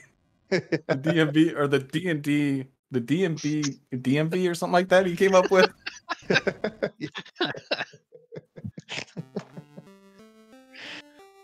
Oh, Taco. Oh, I think we might get some Demon Frog art here momentarily. Yeah. Demon Frog, yes, Perfect. yes. There. I was gonna say, is this layout Demon Frog layout here with the triple just like slapped on top of the double? And we're Beautiful. joined in the booth by Team D&D&D. GG, guys. Hey! Jeez, guys. That was a bad start. That's what killed us. So, talk to me about the canoe. Oh God. Oh my god. Well, okay, so I think I went and tried to do that tile. Once again, I Yeah. feel like that was my B. Yeah. But Well, that I went happened once at in a that while, tile. I was not. there. I tried to do that tile and it smoked me, and I'm like, I don't have the levels for this, and then I never went back. So, yeah. Yeah. That was. I think that was the collective fault of all of us. Yeah, Gregory and Dang, I should mention I was down to a single like fighter who ran at that point. Yeah. And then I was like, oh, this is probably a good thing I got this because of the canoe. And then it just like immediately got wiped from my mind. But yeah, that could have been Yeah. awful. It was behind the spike tile in the top left Yep. of the Agama floor. Better trap treasure on that one. Like, Mhm. and when I say we last locationed that, it was literally the last possible check of every single chest in every single entrance. Yeah. Up until that canoe. Yep. Yeah. So what were we, like 20, 30 minutes behind in the air? About that, yeah. Yeah. Yeah. See, if we'd done things in a different order, this would have been a lot closer. Yeah. Oops. Yeah. So. But Although yeah, I was, because we didn't have warp or exit for the entire game. Nope. Which we found out because we didn't do Ice Cave because I couldn't handle that either. Well, but we needed the canoe to get that to floater as well. Yeah. So Oh it was my like, God. yeah. There was like that whole start was just so bad for us. I mean, I think we did some things right, like in terms of like trading off. Like you were lower level and we're getting wiped somewhere. I was a little bit higher and we traded places Yep. to like kind of diversify where we were going. So I think we did good with that. It was just like, hey, here's this one awful chest that we are under leveled for and keeps wiping us, and it happened to be the one chest that we actually needed. Yeah. If that Mhm. canoe had been anywhere else, the whole start of the game would have been a completely different story for us. But it is what it is. Yeah, that makes sense. I was actually the one who was like wiping a little bit and stuff, but I just kind of started slow, but I was on the Dark Moon route, I guess, or the DVS route. I don't know who did the Marsh Cave first, but I was on that, and I felt behind, like compared to Gregory and Oh God, yeah. Deng Wu. But that makes a little bit more sense. Like I actually had to end up leaving, killing the vampires, and then coming back. But I did get the canoe and the floater first before I wiped. And that made a huge difference. killing what vampires? You didn't read them. You're so nonchalantly saying killing the vampires. I'm like, wait, what? Off the No. power cycle in Mirage 1, which is Canary Cap. There was a vampire that Dangwu ambushed, and they don't have a ton of HP, so they were a good way to get up to like level 6 to 8. Yeah. I took Bridge of Destiny for a good 8 they levels might not or so. they might not have a ton of HP. They still destroyed me when I tried to escape from Elfland. Yeah. They caught me on the way out on the cube floor, and I got hit by a 5-pack of them. And they're like, "Nope, goodbye." Yeah, I took once we hit that level 15 threshold, it was a lot more smooth sailing. It was, and that's what Bridge of Destiny was, because it was our hydrants, like 3 fighter encounters, 2 metal slimes, and another fighter.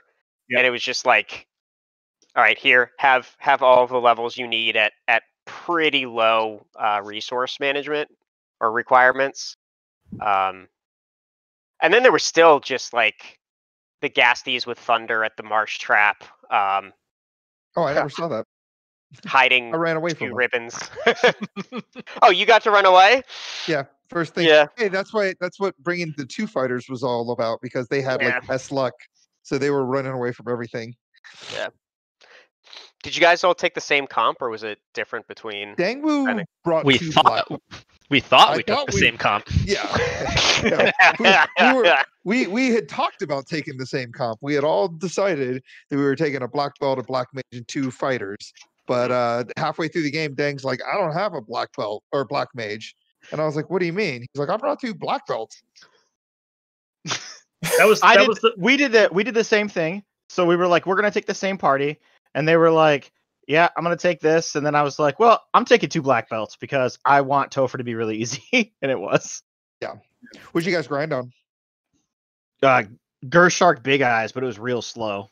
That was slow for me too until I got the 32. That's the one I did. They did White D's, is that correct, guys? Yep. Yeah, everyone else did Frosties. Yeah. Yeah. I just did walking. I didn't actually I did that one Bridge of Destiny walk, and then I took that Gershark Big Eye tile like 4 times, 5 times. I had probably 26 shards at that point, so yeah, I got, I think, level like 28 or something across the board, and was like, I'll either find something in ice when I go there, or I'll get them as I go. And I was at 43 or something when I hit chaos. So wasn't that I love bad. the Twitch layout, by the way, that it's triple dragon. That's so awesome. All right, I think we're going to move on to final thoughts. We'll start with our winners. Teamwork is for Dummies. Whoever wants to go. Gregory, Yes. go. Oh. Huh? Prime communication here, and teamwork is for dummies. Yeah. Okay, so I'll say that I wanted to show the chaos blur scene, or the chaos mode for blur scene, because I had not played it until the hardcore rumble like 2 weeks ago, and I found it a lot of fun. So I think that with that, I don't know, I had a good time running that. I think it was a good balance between how tough the enemies were versus where the Topher bosses ended up, with their scaling and how much HP they had and stuff. Overall, I thought the race went really well. The 3 of us, I feel, teamed really well together, because it seemed like Jat was finding things just in the right spot that I needed to be at, and then boom, I was in the air and everything was going great. Overall, I'm really happy that I got the team with these 2 guys and play against Dark Moon, Dwight, and Davis. And obviously, thank you, Fizzle and Luffy, for doing the old Cameroons. Mm-hmm. Dang, final thoughts. 2 black belts are the superior choice. My teammates chose a subpar party comp. I agree with you, Dang. See, exactly. They totally not understand. But honestly, though, a Teamwork for Dummies, they're coming back to get our revenge on the Trash Island team, whatever they're called. And thanks, everybody, for watching. I have no shortage of business names. Yep. Jet, final thoughts. Well, The superior way to play with Teamworks for Dummies is just mute your headset for most of it, so that worked really, really well. Was able to get the floater turn it on temporarily. Yeah, 10 out of 10. Would Teamwork for Dummies again. GG's, guys. All right, and we'll move on to Team D&D and D&D&D. Dark Moon DX, final thoughts. Well, I appreciate that these two guys let me onto their team. And I actually felt really nice being one of the first people into Topher. Usually, I feel like the anchor on these teams, so that was really nice. This was a fun time, and although our start was awful, this is a great couple guys to work with, and I'm really happy to be here with these two. This was a fun time overall, and as we're cussing and yelling at the game, but laughing together for trying to figure out our way through it. And yesterday's game was great as well with DVS, and that was a blast. So it's been a fun time, and I look forward to, I don't even know where we are on the chart at this point, but I look forward to whoever's above us and taking them on or trying again against Teamwork later after they've had their chance against the title. All right, and DVS, final thoughts? One of these days, I will beat the upstarts in a co-op match. I swear to God. I think it's what, 0-5 now? I was gonna say as soon as you said one of these days, I was like, oh yeah, we beat you in Demon. Yep, one of these days. Davis. But like no, like I kind of echo Dark Moon. I really enjoy our team dynamic, and we kind of like had a little debrief afterwards because this is the first time we've like played together, and Dark Moon and I, this is our second time. Dwight, we've done 3, I think, and so like we're all still trying to get the whole communication down, but the one thing that was consistent was having a good time, laughing, and kind of ragging on each other, which I think is part of what makes co-op so awesome. And yeah, next time, Gadget. D White, final thoughts. I had a really good time just kind of hanging out, drinking a beer, playing some Final Fantasy Randomizer as I do. I really like the chaos mode flag set, trying to decipher who does what. But thank goodness for that shop information. Otherwise, that'd be super long. Absolutely. Oh god, yeah. But shout out to Greg Lee Puff. I think I don't know if he worked on the flags with anybody, but they were pretty fun. I did say, I faced some adversity early in the game, and that's good. And we kind of had to figure out how to overcome that, so that was fun. And I'm gonna get some flags together and challenge these guys to a rematch. I think this was a good time. This was a good time. Just wait for our counter co-op triple multi-seed. Yes. There we go. It's coming. Okay. Yes. All right. Let's do it. We'll do triple multi-world where there's 3 different seeds going. Yeah. Counter co-op the multi-world where one of us has to race one of them with that, and we're counter co-oping each other, and then it's 3 different seeds. That would be impossible to follow. It'd be great. Yeah. Yes. Yep. Danny and Shadowed Flames have already volunteered to track, so thank you both. Hey, Greg, Kristen Lake is calling. Good luck with that one, Greg. Yeah. Okay. Sure. I'm retiring while I'm ahead. Yeah. My head just exploded listening to whatever they were just coming up with. My partner in crime, my partner in the comms booth, Luffy, final thoughts. I just want to thank the guys on both teams for running a fantastic race. That was a lot of fun to watch. It was chaotic. It was fun. It was exciting. 36 shards is too many, but it was still great to see.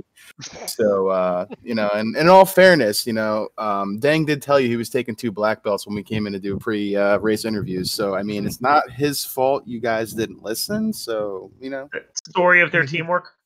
Well, he's a total troll, so. I mean, Jack couldn't hear anyway because his headset was off. I mean, it all makes sense. All right. So once again, a big thank you to Randomania for hosting us, and a big thank you to the unsung heroes of this run, Chanigan and Danny, who without their notes, we would be even more incoherent than we already are. For those of us at the Final Fantasy Randomizer community, my name is Lorfin Borfin. We will see you next time with more Double Dragon action. Have a good night, everyone.